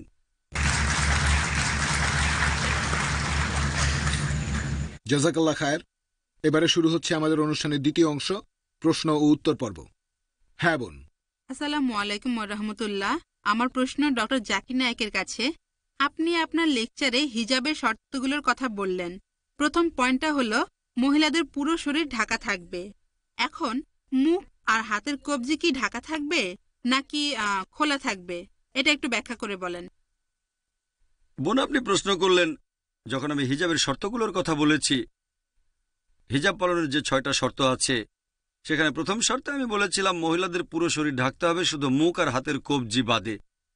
আমি বলেছি অনেক বিশেষজ্ঞ বলেছেন এগুলোও ঢেকে রাখতে হবে। এখন আমাকে প্রশ্ন করছেন যে কোনটা ঠিক, পুরো শরীর ঢেকে রাখতে হবে নাকি মুখ আর হাতের কবজি বাদে। এই প্রশ্নটা নিয়ে বিশেষজ্ঞরাও সমস্যার মধ্যে আছেন। আর মুসলিম হিসেবে আমাদের উচিত কোরআন এবং সুন্নাহ মেনে চলা। পবিত্র কোরআনে এরকম কোনো আয়াত খুঁজে পাবেন না, অথবা এমন কোনো সহিহ হাদিসও পাবেন না, নবীজির এমন কোনো হাদিস পাবেন না যেটা বলছে যে মুখও ঢেকে রাখতে হবে। আমি জানি অনেক বিশেষজ্ঞই তাদের বইয়ে লিখেছেন যে মুখ ঢেকে রাখতে হবে, আবার অনেকে তাদের বইয়ে লিখেছেন মুখ খোলা থাকতে পারে। তাই মহিলাদের হিজাবের যে সীমা, আমার মত অনুযায়ী পুরো শরীর ঢাকতে হবে, শুধু মুখ আর হাতের কবজি বাদে। শেখ নাসিরুদ্দিন আলবানীও এই কথাই বলেছেন। এটা তিনি তার ফতোয়ার বইতে লিখেছেন। সেখানে কিছু সহিহ হাদিস আছে যেগুলো বলছে আমাদের নবীজির সময়ে যেসব মহিলা সাহাবী নবীজির কাছে আসতেন তাদের মুখ ঢাকা থাকতো না, এমন অনেক হাদিস আছে। যেমন একবার হযরত বিলাল রাদিয়াল্লাহু আনহু বাজারের ভেতরে ছিলেন, এক মহিলা তার গহনা বের করল, বিলাল বুঝলেন যে মহিলা ছিল কৃষ্ণাঙ্গ। আরেকটা হাদিস আছে, এক সাহাবীকে বলা হয়েছে যদি কোনো মহিলাকে দেখতে চাও যাকে বেহেশতের প্রতিশ্রুতি দেওয়া হয়েছে, মহিলাকে দিকে তাকাও। সেই মহিলাকে চিনবেন কিভাবে যদি না দেখেন? আমি এ প্রসঙ্গে আগেও একবার বলেছি, অনেক হাদিসেই বলা হয়েছে আমাদের নবীজির সময়ে মহিলা সাহাবীগণ তাদের মুখ খোলা রাখতেন। শেখ নাসিরুদ্দিন আলবানীও এই কথাই বলেছেন। তবে আমি এটাও জানি আরও কিছু বিশেষজ্ঞ আছেন, যেমন শেখ বিন বাজ, শেখ উতাইমি, তারা বলেন যে মুখ ঢেকে রাখতে হবে। তবে প্রত্যেক খাঁটি বিশেষজ্ঞ, প্রত্যেক সালাফ বিশেষজ্ঞ, তারা যেটা বলেন যে মহিলা তার মুখ ঢেকে রাখে সে এমন মহিলাকে তিরস্কার করবে না যে তার মুখ ঢাকে না, আর যে তার মুখ ঢাকে না সে এমন মহিলাকে তিরস্কার করবে না যে মুখ ঢেকে রাখে। বিশেষজ্ঞরা একমত না। তবে এমন কোন সহিহ হাদিস নেই শেখ নাসিরুদ্দিন আলবানীর মতে যেটা বলছে যে মুখ ঢেকে রাখতে হবে। এরকম অনেক হাদিস যেমন আবু দাউদে আছে যে হযরত আয়েশা রাদিয়াল্লাহু আনহা, ওনার বোন আসমা রাদিয়াল্লাহু আনহা নবীজির সামনে আসলো। নবীজি বললেন, এখন তুমি সাবালিকা হয়েছ, তোমার পুরো শরীর ঢাকা থাকবে, শুধু মুখ আর হাতের কবজি বাদে। এটা একটা মুরসাল হাদিস। তবে নাসিরুদ্দিন আলবানীর মতে তিনি আরেকটা সহিহ হাদিসের সহায়তা নিয়ে বলেছেন এই মুরসাল হাদিসটা এখন সহিহ হাদিস হয়ে গেছে। তিনি বেশ কিছু সহিহ হাদিসের উদ্ধৃতি দিয়েছেন যেগুলো বলছে কোনো মহিলা মুখ খোলা রাখতে চাইলে রাখতে পারে, তাহলে মুখ খোলা রাখাটা ফরজ না, এটা মুস্তাহাব। যদি কোনো মহিলা তার মুখ ঢেকে রাখে, আলহামদুলিল্লাহ, সুম্মা আলহামদুলিল্লাহ, এটা ভালো, আমি কখনোই আপত্তি জানাবো না। তবে আল্লাহ এবং তার রাসূল যে জিনিসটাকে ফরজ করেননি কোনো মহিলা বা কোনো বিশেষজ্ঞই তখন সেটাকে মুসলিমাদের জন্য ফরজ করতে পারবেন না। এইসব গবেষণা করে আমরা আইআরএফে এরকম অনেক গবেষণা করে থাকি। আর অনেকে এরকম মনে করে যে মহিলাদের মুখ ঢেকে রাখা উচিত। তবে যখন আমি তাদের বলি আমাকে মাত্র একটা সহিহ হাদিস দেখান, মাত্র একটা হাদিস দেখান যেখানে বলা হয়েছে নবীজি নির্দেশ দিয়েছেন যে মুখ ঢাকতে হবে, একটা হাদিসও পাবেন না। কোরআনের এমন কোনো আয়াত পাবেন না যেটা বলছে মুখ ঢাকতে হবে। কোরআনের বিভিন্ন আয়াত যেমন সূরা নূর অধ্যায় 24 আয়াত 31, সূরা আহজাব অধ্যায় 33 আয়াত 59, এখানে বলা হয়েছে জিলবাজ, বলা হয়েছে মহিলাদের শরীর ঢাকতে হবে, বলা হয়নি মুখও ঢাকতে হবে। এমনকি সূরা নূর অধ্যায় 24 আয়াত 31 বলছে পর্দা থাকবে গ্রীবা ও বক্ষদেশের উপরে। তারপরেও আমি এটা বলি যে মুখ ঢেকে রাখাটা মুস্তাহাব, এটা করলে ভালো, তবে ফরজ না। আল্লাহ এবং নবীজি যেটাকে ফরজ করেননি আমিও করতে পারবো না। তাহলে আমার মতে ইসলামে মহিলাদের মুখ ঢেকে রাখাটা ফরজ না। তারপর অনেক বিশেষজ্ঞ আছেন যারা বলেন মুখ ঢাকতে হবে। আমি বলবো ভালো, এটা তাদের মতামত। যেহেতু কেউ আমাকে কোনো সহিহ হাদিস বা কোরআনের আয়াত দেখাতে পারেনি, এটার ভিত্তিতে আমি বলবো যে সব মহিলা তাদের মুখ ঢেকে রাখেন, আলহামদুলিল্লাহ, কন্টিনিউ করে যান। আমাকে ভুল বুঝবেন না। আমি জানি এখানে আইআরএফ থেকে 17 জন মহিলা এসেছেন, তাদের মধ্যে 14 জন মুখ ঢেকে রাখেন, আলহামদুলিল্লাহ, 3 জন ঢাকেন না। সিদ্ধান্ত আপনার, এটা ফরজ না। তবে যারা মুখ ঢাকেন খুবই ভালো, কন্টিনিউ করে যান। আমি বলবো না যে ঢাকবেন না। যেহেতু মুখ ঢেকে রাখা ফরজ না, তাই কোনো মহিলাকে মুখ ঢাকার জন্য বাধ্য করতে পারবো না। আশা করি উত্তরটা পেয়েছেন। হ্যাঁ ভাই, আপনি প্রশ্ন করুন। আল্লাহকে গড বলে সম্বোধন করাটা কি ঠিক? কারণ গড হলো পুরুষ লিঙ্গ আর গডেস হলো স্ত্রীলিঙ্গ। ভাই আপনি প্রশ্ন করলেন যে আমরা আল্লাহ শব্দের ইংরেজি অনুবাদ করি গড, এটা সঠিক না। গড হচ্ছে পুংলিঙ্গ, গড ইস স্ত্রীলিঙ্গ, এভাবে বলা কি ঠিক? আমি আপনার সঙ্গে একমত যে এই গড শব্দটা আরবি, আল্লাহ শব্দটা সঠিক অনুবাদ না। সেজন্য আমরা মুসলিমরা আল্লাহ সুবহানাহু ওয়া তাআলাকে গড না বলে ডাকি আল্লাহ বলে, কারণ আমরা জানি এই ইংরেজি গড শব্দটাকে বিকৃত করা যায়। যদি গডের পরে এস বসান সেটা হবে গডস, মানে গডের বহুবচন। আল্লাহ সুবহানাহু ওয়া তাআলার কোনো বহুবচন নেই। কুল হুয়াল্লাহু আহাদ, বলো তিনি আল্লাহ এক, অদ্বিতীয়। গডের পরে যদি DESS বসান হয়ে যাবে গডেস, তার মানে হচ্ছে গডের স্ত্রীলিঙ্গ। আল্লাহ সুবহানাহু ওয়া তাআলার কোনো জেন্ডার নেই, তিনি মহিলা নন আবার পুরুষও নন, তিনি একেবারে আলাদা। গডের পরে ফাদার বসালে হয়ে যাবে গড ফাদার, সে আমার গড ফাদার। আল্লাহ আব্বা অথবা আল্লাহ ফাদার বলে কিছু নেই ইসলামে। গডের পরে মাদার বসালে হবে গড মাদার। আল্লাহ আম্মা অথবা আল্লাহ মাদার বলে কিছু নেই ইসলামে। আল্লাহ একেবারে আলাদা। এজন্য আমরা মুসলিমরা আল্লাহ তাআলাকে ইংরেজিতে গড না বলে আরবিতে বলি আল্লাহ। তবে যখন একজন মুসলিম কোনো অমুসলিমের সাথে কথা বলছে, সে হয়তো আল্লাহ সুবহানাহু ওয়া তাআলা ধারণাটা বুঝতে পারে না, তখন যদি আল্লাহ না বলে গড বলেন যেভাবে আমি বলে থাকি, যেহেতু এখানে অনেকেই অমুসলিম, তারা হয়তো আল্লাহর ধারণাটা বুঝতে পারবেন না, সে সময় যদি আল্লাহর অনুবাদ করি সুবিধার জন্য, তাদের জন্য যারা আল্লাহ ধারণাটা বোঝে না, সেক্ষেত্রে কোনো সমস্যা নেই। তবে গড, আমি আপনার সঙ্গে একমত, এটা আল্লাহ শব্দের সঠিক ইংরেজি অনুবাদ না। আশা করি উত্তরটা পেয়েছেন। அஸ்ஸலாமு அலைக்கும். என்னிடத்தில் ஒரு சகோதரர் அவர் கேட்டார்கள், ভাই আন্তর্জাতিক সময়রেখা বা ডেডলাইন সম্পর্কে জানতে চাচ্ছেন। ওনার প্রশ্ন, কেউ যদি এক জায়গায় জুমার নামাজ আদায় করে ডেডলাইনের আরেক পাশে আসেন, সেখানেও যদি জুমার ওয়াক্ত থাকে সেই একই দিনে, তখন সে কি করবে? উনি একজন অমুসলিম ভাই এই প্রশ্নটা করেছেন, আর ডক্টর নায়েকের কাছে তিনি এই প্রসঙ্গে জানতে চান।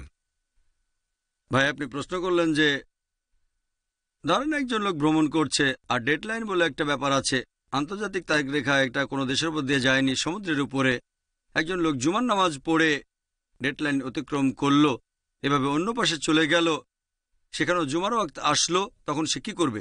যদি এ ধরনের পরিস্থিতি হয়, যেমন ধরেন আপনি ঈদ পালন করলেন, ঈদ পালন করবেন তাদের সাথে যেখানে অবস্থান করছেন, তাহলে এক জায়গায় ঈদ করলেন, ঈদের নামাজ পড়লেন, তারপর এমন জায়গায় আসেন এক জায়গার লোকদের সাথে রোজা রেখেছেন, রোজা শেষ করেছেন, তারপর আসলেন নতুন দেশে, যেমন ধরেন সৌদি আরবে রোজা রাখা শুরু করলেন, রোজা শেষ করলেন, ঈদ পালন করলেন, তারপর আপনি আসলেন ইন্ডিয়ায়, যেখানে 1 বা 2 দিন পরে ঈদ হয়ে থাকে। আপনাকে আরেকবার ঈদের নামাজ পড়তে হবে না। আপনি যদি জুমার নামাজ পড়ে ডেডলাইন অতিক্রম করেন, সেখানেও জুমা পড়ল, সেখানে আপনাকে জুমার নামাজ পড়তে হবে না। তবে এরকম হওয়ার সম্ভাবনা খুবই কম, কারণ ভ্রমণ করতে যে সময় লাগে সেটা অনেক সময়, আপনাকে পৃথিবীর এক প্রান্ত থেকে আরেক প্রান্তে যেতে হবে। তবে যদি এরকম হয় আপনি জুমার নামাজ পড়েছেন, তারপর আবার জুমার নামাজ পড়তে হবে না, কারণ সেই দিনের জুমা আপনি পড়ে ফেলেছেন। আর যদি নামাজ পড়েনও, সে সময় এটা ফরজ হয়ে যাবে না, আপনি জোহরের নামাজও পড়তে পারেন। যদি জুমার নামাজও পড়েন কোনো সমস্যা নেই। একটা পয়েন্ট বলি, ভ্রমণকারীর জন্য জুমার নামাজ ফরজ না, ভ্রমণকারীর জন্য জুমার নামাজ ফরজ না। যদি ভ্রমণ করেন, জুমা আপনার জন্য ফরজ না। যদি মিস করেন, হয়তো প্লেনে আছেন বা ভ্রমণ করছেন, এটা আপনার জন্য ফরজ না। যদি নামাজ পড়েন আলহামদুলিল্লাহ। যদি আরও একবার জুমা পড়তে চান সমস্যা নেই, আপনি ফরজ নামাজ আবারও পড়তে পারেন। ধরেন আমি মাগরিবের নামাজ পড়লাম, একটু পরে জামাত হলো। একটা হাদিস আছে, একজন লোক জামাতে যোগ দিল না, নবীজি বললেন তুমি কি মুসলিম? সে বলল হ্যাঁ। তুমি জামাতে যোগ দিলে না কেন? সে বলল আমি নামাজ পড়েছি। তাহলে আরেকবার পড়ছো না কেন? যদি ফরজ আরেকবার পড়া যায় তাহলে জুমার নামাজ আরেকবার পড়া যাবে, এতে কোনো সমস্যা নেই। তবে ভ্রমণকারীর জন্য জুমা ফরজ না। আশা করি উত্তরটা পেয়েছেন। আসসালামু আলাইকুম। এখানে একজন বোন জানতে চাচ্ছেন, পুরুষ আর মহিলাদের জন্য নামাজ পড়ার নিয়মটা কি এক? আর হানাফি এবং শাফিদের নামাজের নিয়মে কি পার্থক্য? বোন আপনি প্রশ্ন করলেন যে নামাজ পড়ার নিয়মটা পুরুষ আর মহিলাদের ক্ষেত্রে এক কিনা, শাফি আর হানাফির ক্ষেত্রে এক কিনা। আমাদের নবীজি মুহাম্মদ সাল্লাল্লাহু আলাইহি ওয়াসাল্লাম বলেছেন, এটা আছে সহিহ বুখারীতে খণ্ড নম্বর 1, নবীজি বলেছেন নামাজ পড়ো যেভাবে আমাকে পড়তে দেখেছ। নবীজি এটা বলেননি যে মহিলারা একভাবে নামাজ পড়বে, পুরুষরা আরেকভাবে নামাজ পড়বে। আরেকটা হাদিস, এটা হচ্ছে সহিহ বুখারী খণ্ড 1 বুক অফ সালাহ, যে সাহাবিয়াগণও পুরুষদের মতো করে নামাজ পড়তেন। পুরুষ আর মহিলাদের নামাজ পড়ার জন্য আলাদা কোনো নিয়ম নেই। নামাজ পড়বেন সেভাবে যেভাবে নবীজি পড়তেন, সে আপনি পুরুষ হন বা মহিলা হন।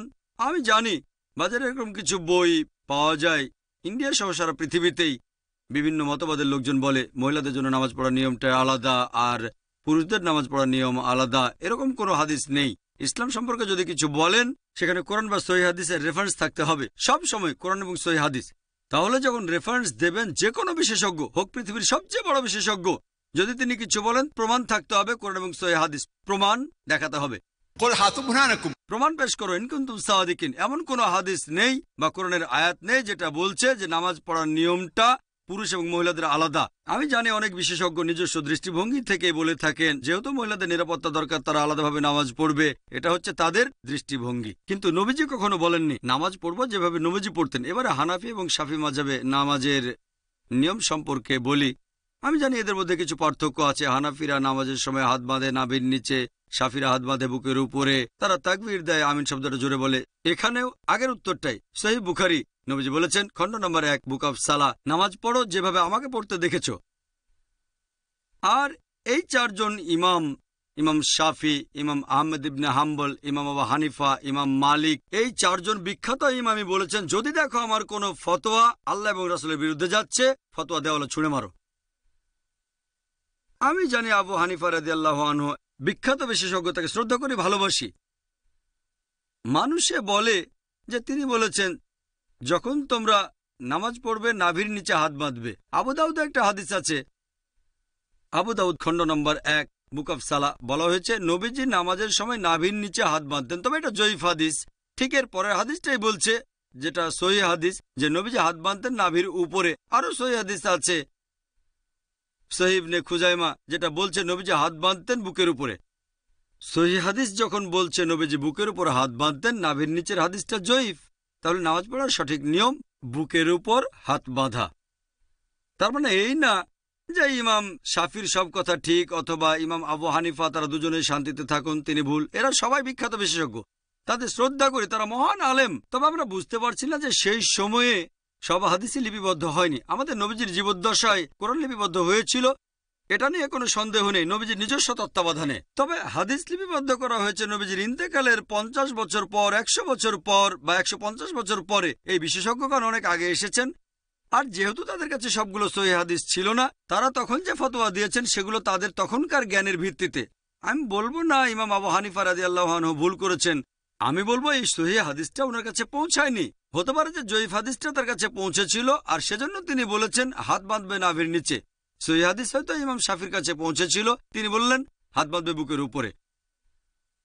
আবারও সহিহ বুখারী বলছে খণ্ড নম্বর 1 বুক অফ সালাহ যে তাকবীর দিতে হবে। তাকবীর নবীজি বলেছেন, এমন না যে ইমাম শাফি বলেছেন তাই আমি এটা মেনে চলছি, কারণ আমার নবীজি বলেছেন।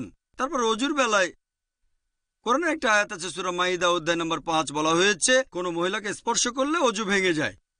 আরবি শব্দটা মাসা, মূল শব্দ লামাসা, মানে স্পর্শ করা। ইমাম শাফি রাদিয়াল্লাহু আনহুর মতে তিনি বলেছেন কোনো মহিলাকে স্পর্শ করলে অজু ভেঙে যায়। ইমাম আবু হানিফা বলেছেন যদি কোনো মহিলাকে স্পর্শ করে কোনো পুরুষ অজু অবস্থায় তাহলে অজু ভাঙে না। এখন কোরআনের আরবি শব্দটা হচ্ছে লামাসা, মহিলাকে স্পর্শ করলে অজু ভেঙে যায়। তবে মাসা শব্দটার অর্থ দুটো, একটা হচ্ছে সহবাস করা আর একটা হচ্ছে স্পর্শ করা। ইমাম শাফি রাদিয়াল্লাহু আনহু তিনি বলেছেন এটা স্পর্শ করা। ইমাম আবু হানিফা তিনি ধরে নিয়েছেন সহবাস করা। এখানে তাদের মতটা আলাদা। তবে যদি সুন্নান আবু দাউদ পড়েন খণ্ড নম্বর 1, এখানে বলা হয়েছে যে হযরত আয়েশা রাদিয়াল্লাহু আনহা নবীজি অজু থাকা অবস্থায় তাকে চুমু দিলেন, তারপর নবীজি আবার অজু না করে নামাজ পড়তে চলে গেলেন। আরেকটা হাদিস আছে সহিহ বুখারীতে বুক অফ সালাহ খণ্ড নম্বর 1, হযরত আয়েশা ঘুমাচ্ছিলেন, নবীজি তার পা সরিয়ে নামাজ পড়লেন। এটাই প্রমাণ করে যে স্পর্শ করলে অজু ভেঙে যায় না।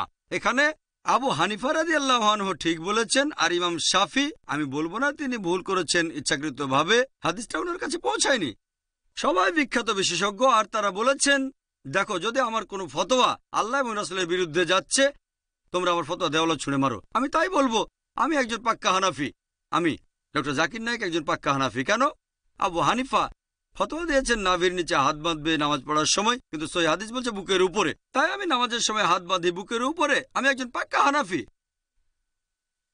ইমাম শাফি বলেছেন যদি দেখো আমার কোনো ফতোয়া আল্লাহ এবং রাসূলের বিরুদ্ধে যাচ্ছে সেটা দেওয়ালে ছুঁড়ে মারো। ইমাম শাফি বলেছেন অজু অবস্থায় কোনো মহিলাকে স্পর্শ করলে অজু ভেঙে যায়, কিন্তু সহিহ হাদিস বলছে অজু ভেঙে যায় না। তাহলে কোনো মহিলাকে অনিচ্ছাকৃতভাবে স্পর্শ করলে অজু ভেঙে যায় না। যেহেতু আমি ইমাম শাফির ফতোয়া দেওয়ালে ছুঁড়ে মেরেছি তিনি বলেছেন আমি একজন পাক্কা শাফি, আমি পাক্কা হানাফি, পাক্কা শাফি, আমি পাক্কা হামলি, এছাড়া পাক্কা মালিকি। পাক্কা মানে খাঁটি, আমি মেনে চলি 100%, অন্যরা মানে হয়তো 80 বা 90% অথবা আবু হানিফার 60%। আমি পুরোপুরি মেনে চলি। এই চারজন ইমামই বলেছেন যদি দেখো আমার কোনো ফতোয়া আল্লাহ এবং রাসূলের বিরুদ্ধে যাচ্ছে, ফতোয়া দেওয়ালে ছুঁড়ে মারো। এই চারজন ইমামই বিখ্যাত বিশেষজ্ঞ, তাদের শ্রদ্ধা করি। তবে আমাদের বুঝতে হবে সব হাদিস তখনও লিপিবদ্ধ হয়নি। এখন সবকিছু আমাদের হাতের নাগালে, সিডি রোমে পাবেন, বইয়ে পাবেন, অ্যাভেলেবল। তখনকার দিনে ছিল পর্যাপ্ত তথ্যের অভাব। যেমন ধরেন আমার ভাই একজন ডাক্তার, আর কোপার্নিকাস একজন বিখ্যাত বিজ্ঞানী ছিলেন। তবে বিজ্ঞানের ব্যাপারে কোপার্নিকাসের চেয়ে আমার ভাইয়ের জ্ঞান অনেক বেশি, আইনস্টাইনের চেয়েও। তবে আইনস্টাইন আরো মেধাবী ছিলেন। এখন বিজ্ঞান অগ্রসর হয়ে গেছে, তার মানে এই না যে আমার ভাই আইনস্টাইনের চেয়ে অনেক বেশি মেধাবী। আইনস্টাইন আমার ভাইয়ের চেয়ে অনেক বড় জিনিয়াস। তবে যেহেতু অনেক বছর পার হয়ে গেছে, আমার ভাই বিজ্ঞান সম্পর্কে তথ্য বেশি জানে, আধুনিক তথ্য বেশি জানে। তবে বেশি মেধাবী আইনস্টাইন, আইজাক নিউটন বা কোপার্নিকাস। যেহেতু বিজ্ঞান অগ্রসর হয়েছে, তাই আমরা একটু বেশি তথ্য জানি। এই চারজন ইমামও জিনিয়াস ছিলেন, তাদের ভালোবাসি, শ্রদ্ধা করি। তবে এখন অনেক কিছু লিপিবদ্ধ হয়েছে, আর আমাদের বুঝতে হবে আল্লাহ পবিত্র কোরআনে বলেছেন, সূরা আল ইমরান অধ্যায় নম্বর 3 আয়াত 103, ওয়াতাসিমু বিহাবলিল্লাহি জামিআ ওয়া লা তাফাররাকু। তোমরা আল্লাহর রজ্জু শক্ত করে ধরো, পরস্পর বিচ্ছিন্ন হয়েও না। আমরা বিভিন্ন দলে ভাগ হব না। আর নামাজ পড়ার একমাত্র নিয়ম সেটা হানাফি, শাফি বা মালিকিদের নিয়মে না, হবে আমাদের নবীজির নিয়মে।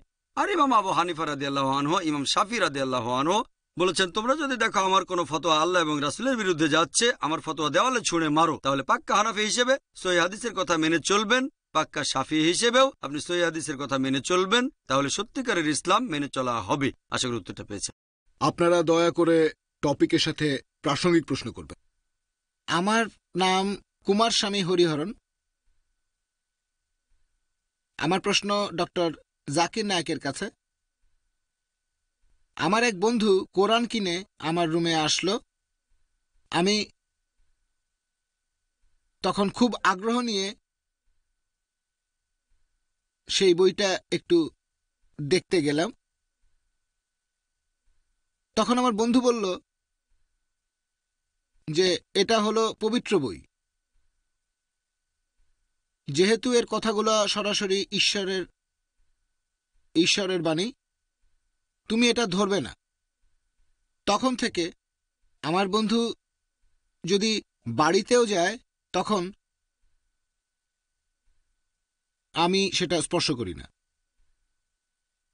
এটা সঠিক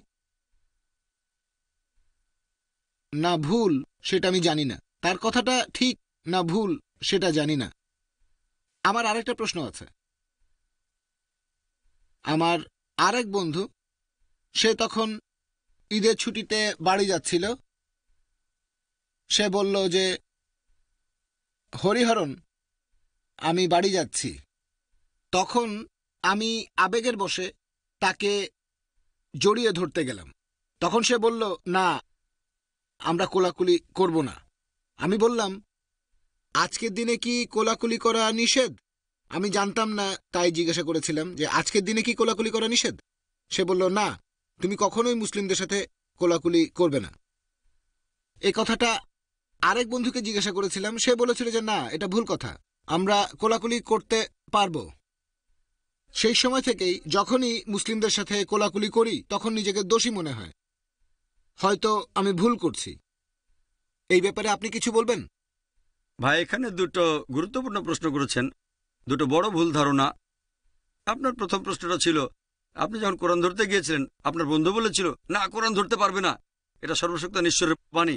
এখন এটা কি সঠিক যে অমুসলিমরা কোরআন ধরতে পারবে না? এ ব্যাপারে একটা ভুল ধারণা আছে। এই কনফারেন্সটা শুধু অমুসলিমদের জন্যই না, এটা আগে বলেছি, এটা মুসলিমদের জন্য। অনেক মুসলিমের মধ্যে একটা ভুল ধারণা আছে যে অমুসলিমরা কোরআন ধরতে পারবে না।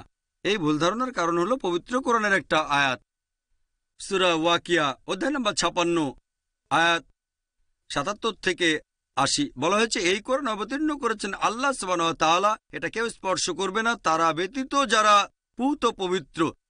কোরআনের এই আয়াতের উপর ভিত্তি করে অনেকে মনে করে মুসলিমরা পবিত্র আর অমুসলিমরা অপবিত্র, তারা ধরতে পারবে না। এখানে আপনাকে বুঝতে হবে নজুলে কোরআন এই আয়াতটা কখন নাজিল হয়েছিল। কোরআনের এই আয়াত নাজিল হয়েছিল যখন অনেক অমুসলিম এভাবে বলতো যে নবীজি মুহাম্মদ সাল্লাল্লাহু আলাইহি ওয়াসাল্লাম নওয়াজুবিল্লাহ তিনি এই কিতাব পেয়েছেন শয়তানের কাছ থেকে, তখন এই আয়াতটা নাজিল হলো, কেউ এটা স্পর্শ করবে না তারা ব্যতীত যারা পুত পবিত্র। এই সেই কোরআন যেটা আছে লোহে মেহফুজে। যদি তাফসীর ইবনে কাসির পড়েন, সেখানে ব্যাখ্যা দেওয়া হয়েছে যে এখানে লোহে মেহফুজের কথা বলা হয়েছে। 7 আসমানের উপরে যে কোরআন সেটা কেউ স্পর্শ করবে না, শুধু ফেরেশতাগণ ছাড়া। এখানে আরবি শব্দটা মুতাহারিন, তার মানে ফেরেশতাগণের কথা বলা হয়েছে। তারা শুধু শারীরিকভাবে পবিত্র নন, তারা একেবারে নিষ্পাপ। তাহলে লোহে মেহফুজে যে কোরআন আছে সেটা কেউ স্পর্শ করবে না, শুধু ফেরেশতাগণ ছাড়া। যদি শয়তান এর কোনো কিছু নিতে চায়, সে কাছেই আসতে পারবে না। এখানে বলা হচ্ছে না যে অজু ছাড়া কেউ ধরতে পারবে না। যদি বলা হতো অজু ছাড়া কেউ ধরতে পারবে না, তাহলে যে কোনো অমুসলিম 150 টাকা দিয়ে একটা কোরআন কিনে স্পর্শ করতে পারত, তাহলে কোরআন ভুল প্রমাণিত হয়ে যেত। কোরআনকে ভুল বলতো সবাই। এখানে অজুর কথা বলা হয়নি, বলা হয়েছে লোহে মেহফুজের কথা কেউ স্পর্শ করবে না, মানুষও করতে পারবে না, শুধু ফেরেশতাগণ বাদে। আর আপনাদের সবাইকে বলবো, অমুসলিমদের যেটা উপহার দিতে পারেন সবচেয়ে সেরা, সেটা হচ্ছে আল্লাহ তাআলার বাণী। আমার লেকচার মূল্যহীন, আসল কথাগুলো তো আছে আল্লাহ তাআলার এই সর্বশেষ আসমানি কিতাবে। আমরা কোরআনের এই জ্ঞানটাকে প্রচার করব। এখানে অনেকে হয়তো বলবে, ভাই জাকির ঠিক আছে, শুধু অনুবাদটা দেন, আরবিটা না। আমি বলবো আচ্ছা ঠিক আছে, না দেওয়ার চেয়ে অন্তত অনুবাদটা দেন। তবে আমার মতে আরবিটাও দেওয়া উচিত। কেন? কারণ অনুবাদ করার সময় মানুষের ভুল হতে পারে, তখন বলা হবে যে সেই ভুল করেছেন আল্লাহ সুবহানাহু ওয়া তাআলা, যেটা আসলে ঠিক কথা না। যেমন ধরেন উর্দু একটা অনুবাদে আছে যে সূরা লুকমান অধ্যায় 31 আয়াত 34, আল্লাহ ছাড়া কেউ জানে না মাতৃগর্ভে সন্তানের লিঙ্গ কি হবে। আধুনিক বিজ্ঞান সম্পর্কে খবর রাখা যে কোনো মানুষই জানেন, এখন আল্ট্রাসোনোগ্রাফির মাধ্যমে আমরা আগেই সন্তানের লিঙ্গ জানতে পারি। ডাক্তার হিসেবে আমিও এটা জানি। অনুবাদটা ভুল, কোরআনে লিঙ্গ শব্দটা নেই। কোরআন বলছে আল্লাহ ছাড়া কেউ জানে না যে মাতৃগর্ভে কি আছে, সন্তানের প্রকৃতির কথা বলছে, যে ভালো হবে না খারাপ হবে, সমাজের জন্য উপকারী হবে না ক্ষতিকর হবে, সে জান্নাতে যাবে না জাহান্নামে যাবে, বেহেশতে না দোজখে, কেউ জানে না। বিজ্ঞানের সবচেয়ে আধুনিক যন্ত্রপাতি দিয়ে এগুলো জানা যাবে না। এখানে অনুবাদক ভুল করেছেন। তাই যদি আরবিটাও দেন, তাহলে যারা আরবি জানে তারা বুঝতে পারবে যে অনুবাদক ভুল করেছে, আল্লাহ তাআলা ভুল করেননি। আমি অবশ্য আরবি সহ অনুবাদ দেওয়ার পক্ষপাতী। যদি আল্লাহ এজন্য আমাকে দায়ী করেন, তাহলে শ্রেষ্ঠ মানুষের সঙ্গে থাকবো। কেন জানেন? কারণ আমাদের নবীজি মুহাম্মদ সাল্লাল্লাহু আলাইহি সাল্লাম, তিনি যখন অমুসলিম রাজাদের কাছে দূত পাঠিয়েছেন, তিনি চিঠিতে কোরআনের আয়াত লিখিয়েছেন সাহাবীগণকে দিয়ে। এরকম একটা চিঠি আপনারা তুরস্কের কপটাকে মিউজিয়ামে দেখতে পাবেন। নবীজি সাল্লাল্লাহু আলাইহি সাল্লাম সেই চিঠিতে কোরআনের আয়াতটা লিখিয়েছিলেন। সূরা আল ইমরান অধ্যায় 3 64 নম্বর আয়াত বলা হয়েছে, কুল ইয়া আহলাল কিতাব বলো হে কিতাবীগণ, তাআলু ইলা কালিমাতিন সাওয়াইন বাইনা বাইনাকুম, এসো সেই কথা যা আমাদের ও তোমাদের মধ্যে এক। প্রথম সাদৃশ্য কি? আল্লা না'বুদা ইল্লাল্লাহ, আমরা আল্লাহ ব্যতীত কারো ইবাদত করব না, ওয়ালা নুশরিকা বিহি শাইয়্যান, অন্য কাউকে তার শরীক করব না। ওয়ালা ইয়াত্তাখিযা বা'দুনা বা'দান আরবাবান মিন দুনিল্লাহ, আমরা আমাদের মধ্য থেকে অন্য কাউকে আল্লাহ ব্যতীত রব হিসেবে গ্রহণ করব না। ফাইন তাওয়াল্লাহ, যদি তারা মুখ ফিরিয়ে নেয়, ফাকুলু শাদু, বলো তোমরা সাক্ষী থাকো বিআন্না মুসলিমুন, আমরা মুসলিম, আল্লাহর কাছেই আত্মসমর্পণ করি। নবীজি মুহাম্মদ সাল্লাল্লাহু আলাইহি সাল্লাম চিঠিতে কোরআনের আয়াত লিখিয়েছিলেন অমুসলিমদের দেওয়ার জন্য। অনেক অমুসলিম চিঠি পেয়ে ইসলাম গ্রহণ করেছিল, আলহামদুলিল্লাহ। কেউ চিঠি পেয়ে ছিঁড়ে ফেলেছিল, অনেকে পায়ের নিচে ফেলে দিয়েছিল। নবীজি সাল্লাল্লাহু আলাইহি ওয়াসাল্লাম কোরআনের আয়াত পাঠিয়েছেন অমুসলিমদের, তারা সেগুলো পায়ের নিচে মারিয়েছিল। তাহলে ভাই কোরআন ধরতে কোনো সমস্যা নেই। অমুসলিম হয়েও আপনি কোরআন পড়তে পারেন। আমরা মুসলিমরা কোরআনকে আগলে রাখার চেষ্টা করি। এটা আমাদের সম্পত্তি না, সব মানুষের সম্পত্তি। এটা আল্লাহ সুবহানাহু ওয়া তাআলার বাণী। আপনি অনুবাদটাও পড়তে পারেন, অনুবাদটা পড়েন। যদি কোনো কিছু আপনার ভালো লাগে সেটা মেনে চলেন। যদি কোনো প্রশ্ন থাকে তাহলে এমন কাউকে জিজ্ঞেস করেন যিনি কোরআন সম্পর্কে ভালো জানেন। কোরআন ধরতে পারেন, কোনো সমস্যা নেই। যদি কেউ বলে আপনি কোরআন ধরতে পারবেন না, তার কাছে প্রমাণ চাবেন। কোরআনের কোনো আয়াত নেই, কোনো হাদিসও বলছে না যে আপনি ধরতে পারবেন না। এবার আপনার দ্বিতীয় প্রশ্নে আসি, অমুসলিম কোনো মুসলিমকে জড়িয়ে ধরতে পারবে, অথবা একজন মুসলিম কোনো অমুসলিমকে জড়িয়ে ধরতে পারবে কিনা? ভাই আলহামদুলিল্লাহ, এতে কোনো সমস্যা নেই। আমাদের নবীজি সাল্লাল্লাহু আলাইহি সাল্লাম অনেক অমুসলিমকে জড়িয়ে ধরেছেন। সাহাবাগণও, হোক সে কালো বা সাদা, ধনী বা গরিব, হলুদ বা বাদামি, রাজা বা ফকির, কোনো সমস্যা নেই আলহামদুলিল্লাহ। এটা তো ভালো, সার্বজনীন ভ্রাতৃত্বের একটা দৃষ্টান্ত। জড়িয়ে ধরতে কোনো সমস্যা নেই। আপনি জড়িয়ে ধরতে পারেন, একজন মুসলিমও আপনাকে জড়িয়ে ধরতে পারেন, আপনিও একজন মুসলিমকে জড়িয়ে ধরতে পারেন। কোরআনের কোনো আয়াত বা কোনো হাদিসই বলছে না যে মুসলিম আর অমুসলিমের কোলাকুলি নিষেধ। এটা ভুল ধারণা। আপনার মুসলিম বন্ধু, তার ইসলাম সম্পর্কে ভালো জ্ঞান নেই, সেটা না জেনে বলেছে। ইসলাম অনুযায়ী অবশ্যই জড়িয়ে ধরতে পারেন, এতে কোনো সমস্যা নেই। ধন্যবাদ স্যার। ভাই হরিহরণ, আপনি একটু স্টেজে আসেন। ডক্টর জাকির নায়েক আপনাকে কোরআনের অনুবাদ উপহার দেবেন। আপনি এখন বলতে পারেন জাকির নায়েক নিজেই আমাকে অনুবাদ সহ কোরআন দিয়েছেন।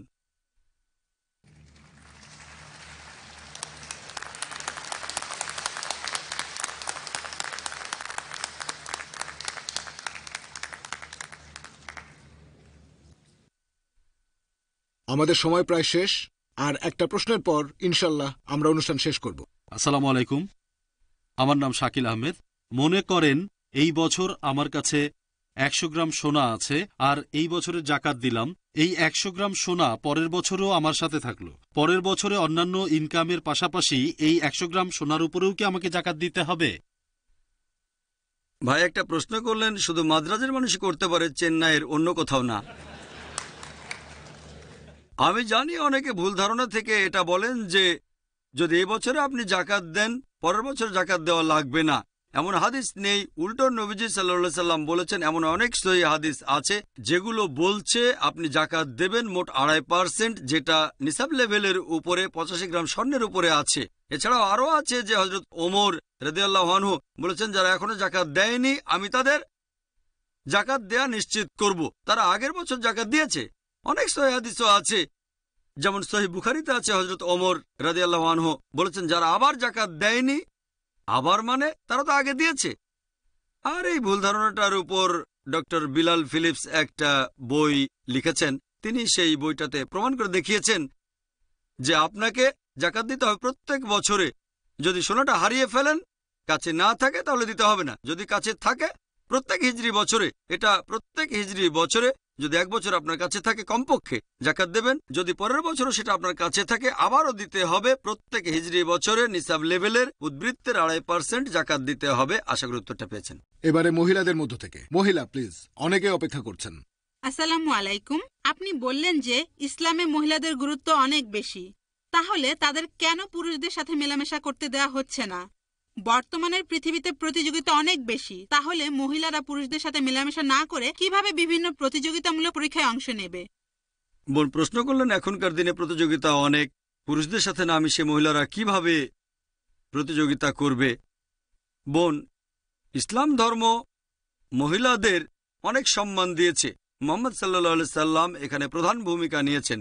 ইসলাম ধর্মে এমন একটা নিয়মও নেই যেটা মহিলাদের অসম্মান করে। তবে সম্মান দেওয়ার নাম করে ইসলাম কখনো মহিলাদের ছোট করে না। যদি আপনি ইতিহাস দেখেন বোন, ব্যাবিলনের ইতিহাস, গ্রিসের ইতিহাস, মিশরীয় সভ্যতার ইতিহাস, মহিলাদের শুধু বিনোদনের কাজে ব্যবহার করা হতো। আর এখন যদি পশ্চিমা সমাজ দেখেন, ওই পশ্চিমারা তারা নাকি মহিলাদের সম্মান দিয়েছে। তারা আসলে মহিলাদের ছোট করেছে, রক্ষিতার পর্যায়ে নামিয়েছে। মহিলারা সেখানে সমাজের প্রজাপতি, তারা আসলে সেখানে সেক্স মার্কেটিয়াদের হাতের পুতুল। বর্তমানে পশ্চিমা সমাজে যে নারী স্বাধীনতার কথা বলা হয়, এটা আসলে স্বাধীনতার ছদ্মবেশে নারীদের শরীরকে অসম্মান করে, অপমান অমর্যাদা করে, আত্মাকে বঞ্চিত করে। বোন, ইসলাম কখনোই মহিলাদের অসম্মান বা অমর্যাদা করে না। তবে আমি এমন কোনো চাকরি অথবা প্রতিযোগিতার কথা জানি না যেখানে মহিলাদেরকে পুরুষের সাথে মিশতে বাধা দেয়া হয় যাতে সে এগুতে না পারে। তবে যে চাকরিতে প্রয়োজন ছাড়াই পুরুষের সাথে মিশতে হবে, সেটা মহিলাদের জন্য না করাই ভালো।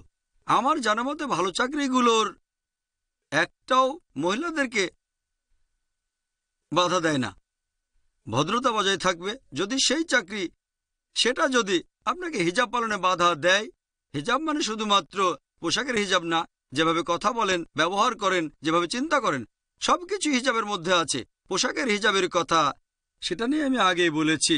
পোশাক হচ্ছে সম্পূর্ণ হিজাবের একটা অংশ। এমন হাদিস আছে যে নবীজির স্ত্রীগণ মুখ ঢেকে রাখতেন।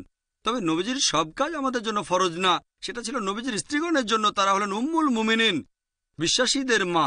তাদের অবস্থান একেবারে আলাদা, তারা মুখ ঢেকে রাখতেন। তবে সব মহিলাদের জন্য ফরজ না। তবে যদি আপনি দেখেন পোশাকের হিজাব ছাড়া অন্যান্য যে হিজাব, যেমন আপনি কিভাবে কথা বলছেন, কিভাবে ব্যবহার করছেন, এরা সমান অধিকারের কথা বলে। পশ্চিমা বিশ্ব এমনটা বলে। আমি তাদের বলি, আর নারী আর পুরুষ সমান। তাহলে নারী আর পুরুষের মধ্যে একটা বক্সিং ম্যাচের আয়োজন করছেন না কেন? তারা তো সমান। তখন আপনারাও মানবেন তারা সমান না। 100 মিটার দৌড়ের সময় মহিলারা আলাদা দৌড়ায় কেন? পুরুষরা কেন আলাদা দৌড়ায়? কি জন্য? এখানে মহিলারা ছোট হচ্ছে না? হ্যাঁ কি না? তাহলে বুঝতে হবে এই লোকগুলো তাদের মতো করে চিন্তা করে। আল্লাহ সুবহানাহু ওয়া তাআলা নারী পুরুষকে আলাদা করে বানিয়েছেন। শরীরের গঠন আলাদা, প্রাকৃতিকভাবে আলাদা, মানসিকভাবে আলাদা। তাদের প্রকৃতির উপর নির্ভর করে আল্লাহ তাআলা নারী আর পুরুষকে আলাদা নির্দেশ দিয়েছেন। নারী আর পুরুষ মিশতে পারবে না এমন না, তবে প্রয়োজন ছাড়া মেলামেশাটা না করাই ভালো। আর বিশ্বাস করেন বোন, অংশ নিতে পারে। অনেক উদাহরণ আছে, আমার লেকচার শুনবেন। ইসলামে নারীর অধিকার বোন, অনেক দৃষ্টান্ত আছে। এখন পশ্চিমা বিশ্বে পরীক্ষা দেওয়ার সময় নারী পুরুষ একসাথে বসে, সেখানে মনে করা হয় তারা সমান, কিন্তু 100 মিটার দৌড় বা বক্সিং এর সময় তাদের সমান মনে করা হয় না। পশ্চিমা বিশ্ব এভাবেই নিয়ম করেছে যে এখানে অংশ নিতে পারবে আর ওখানে অংশ নিতে পারবে না। তবে এ ব্যাপারে আমাদের স্রষ্টা আল্লাহ তাআলাই সবচেয়ে ভালো জানেন। প্রয়োজন ছাড়া মেলামেশা, আমি এটাকে বলি খুতুয়াতুশ শয়তান। আল্লাহ কোরআনে বলেছেন, সূরা বাকারা অধ্যায় 2 আয়াত 168, আল্লাহ বলেছেন, ইয়া আইয়ুহাল্লাযিনা আমানু, হে মুমিনগণ, শয়তানের দেখানো পথ অনুসরণ করো না। বেশিরভাগ জায়গায় আল্লাহ বলেছেন শয়তানের দেখানো পথে যেও না, শয়তানের দেখানো পথে যেও না, এটা ঠিক। সেটাও কয়েকবার আছে, তবে বেশিরভাগ সময়ে শয়তানের দেখানো পথ অনুসরণ করো না। আমি একটা উদাহরণ দিচ্ছি, শয়তানের দেখানো পথের উদাহরণ। যে ধরেন একজন সাধারণ মুসলিমের কাছে এক মেয়ে এসে বলল, চলো রাতটা একসঙ্গে কাটাই। একসঙ্গে রাত কাটাবো? হারাম, এটা নিষিদ্ধ। ছেলেটা না বলে দেবে। আবার সেই ছেলেটা একজন সাধারণ মুসলিম, একটা মেয়ে ফোন করলো, ফোনে একটা মেয়ের সাথে কথা বলবো, সমস্যা কোথায়? তারপর সে ফোনে কথা বলল। ফোনে কয়েকদিন কথা বলার পর মেয়েটা বলল ম্যাকডোনাল্ডসে গিয়ে কফি খাই, অথবা কেন্টাকি ফ্রাইড চিকেন মাদ্রাজা আছে কিনা জানি না, অথবা কোনো ফাস্টফুড শপে আমরা যাই। একটা মেয়েকে নিয়ে ফাস্টফুডে যাবো, সমস্যা নেই। কয়েকদিন পর মেয়েটা বলবে চলো রেস্টুরেন্টে ডিনার করি, রেস্টুরেন্টে ডিনার করবো, সমস্যা নেই। তারপর বলবে চলো একসাথে রাত কাটাই, রাত কাটাবো, সমস্যা নেই। এগুলো খুতুয়াতুশ শয়তান, এটা কোরআনে বলা নেই। আমি একটা উদাহরণ দিলাম, খুতুয়াতুশ শয়তান। এটাকে একদম প্রথমেই বাধা দেবেন। যখন প্রয়োজন হবে, যখন কোনো পুরুষের সাথে কথা বলার প্রয়োজন হবে, তখন অবশ্যই বলবেন, তবে ভদ্রতা বজায় রাখবেন। ধরেন কোনো মহিলা অসুস্থ হয়ে পড়লেন, তিনি একজন পুরুষ ডাক্তারের কাছে যেতে পারেন, এমন না যে পুরুষ ডাক্তারের সাথে কথা বলবেন না, প্রয়োজন হলে বলবেন, তবে ভদ্রতা বজায় রেখে কথা বলবেন। অপ্রয়োজনীয় কথা কলেজগুলোতে যেটা হয়ে থাকে, কলেজে ছেলে মেয়েরা গল্প করে, শুধু পশ্চিমা বিশ্বেই নয়। আর দেখবেন পরিসংখ্যান অনুযায়ী আমেরিকাতে 90% মেয়ে স্কুল থেকে বের হওয়ার আগেই তাদের কুমারিত্ব হারায়। এটা কি জানেন? ইংল্যান্ডে একই অবস্থা। এমনকি বোম্বেতেও, আমি তো ভয় পেয়েছি। বোম্বেতে 50% মেয়ে স্কুল থেকে বের হওয়ার আগে কুমারিত্ব হারায়, আমি ভয় পেয়ে গেছি। কেন? এখন বয়ফ্রেন্ড গার্লফ্রেন্ড খুবই কমন, বেড়াতে যাচ্ছে। আর আপনার যদি গার্লফ্রেন্ড না থাকে তাহলে বলা হবে যে আপনি অস্বাভাবিক। তাহলে বুঝতে হবে এগুলো খুতুয়াতুশ শয়তান। ইসলাম মহিলাদের উপরে তুলেছে, আর এই লোকগুলো মহিলাদের উপরে তোলার নাম করে আর্ট অ্যান্ড কালচার, সমস্যা নেই, তারা রঙিন পর্দায় মা বোনদের বিক্রি করতে চায়। আমি একবার শুনেছিলাম একটা গাড়ির অ্যাডে, সেখানে BMW গাড়ির অ্যাডে, BMW অ্যাড, গাড়িটা খুবই দামি গাড়ি।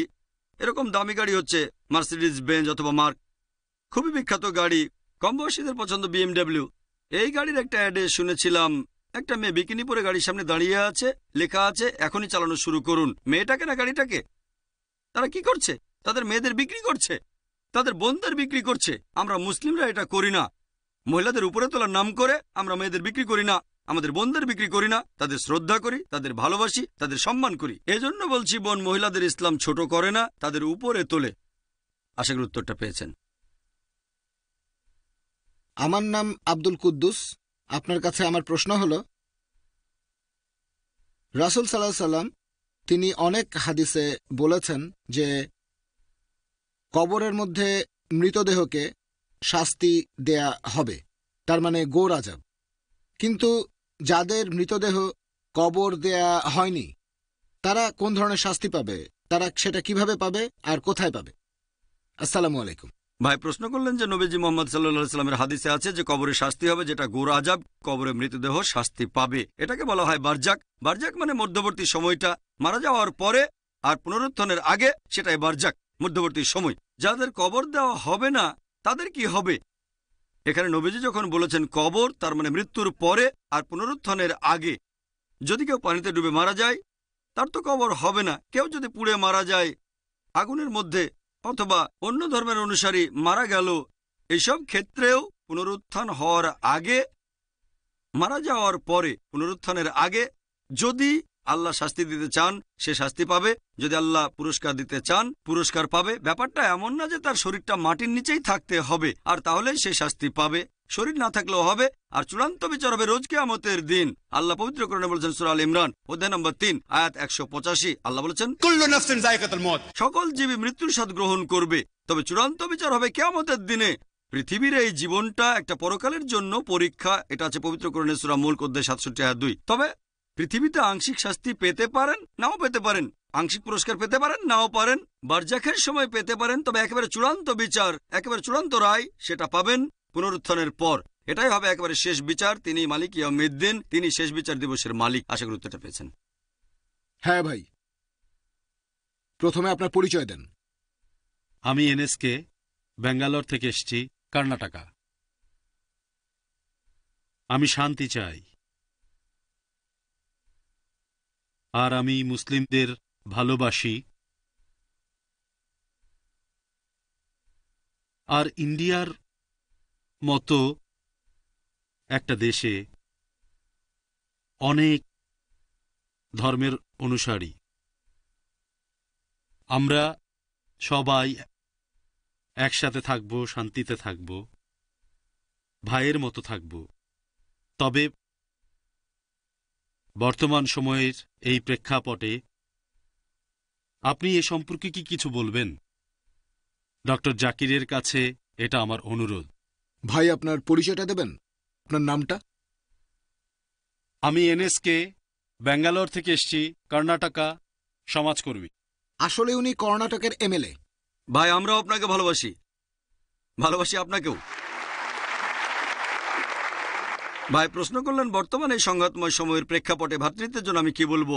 আমার লেকচারের শুরুতে আমি বলেছিলাম বেশ কয়েকটা পয়েন্টের কথা, যে ইসলাম মানে মানুষের জন্য শান্তি। ইসলাম হচ্ছে সার্বজনীন ভ্রাতৃত্বের ধর্ম। আমরা মানি যে সব মানুষ একে অন্যের ভাই। ইসলাম ধর্মে সব মানুষই একে অন্যের ভাই, হোক সেই মানুষটা কালো বা সাদা, ধনী বা গরিব, হোক তার জন্ম হিন্দু বা খ্রিস্টান পরিবারে, আমরা সবাই একে অন্যের ভাই। মুসলিমরা বিশ্বাসের ক্ষেত্রে ভাই ভাই, তবে সব মানুষই ভাই ভাই।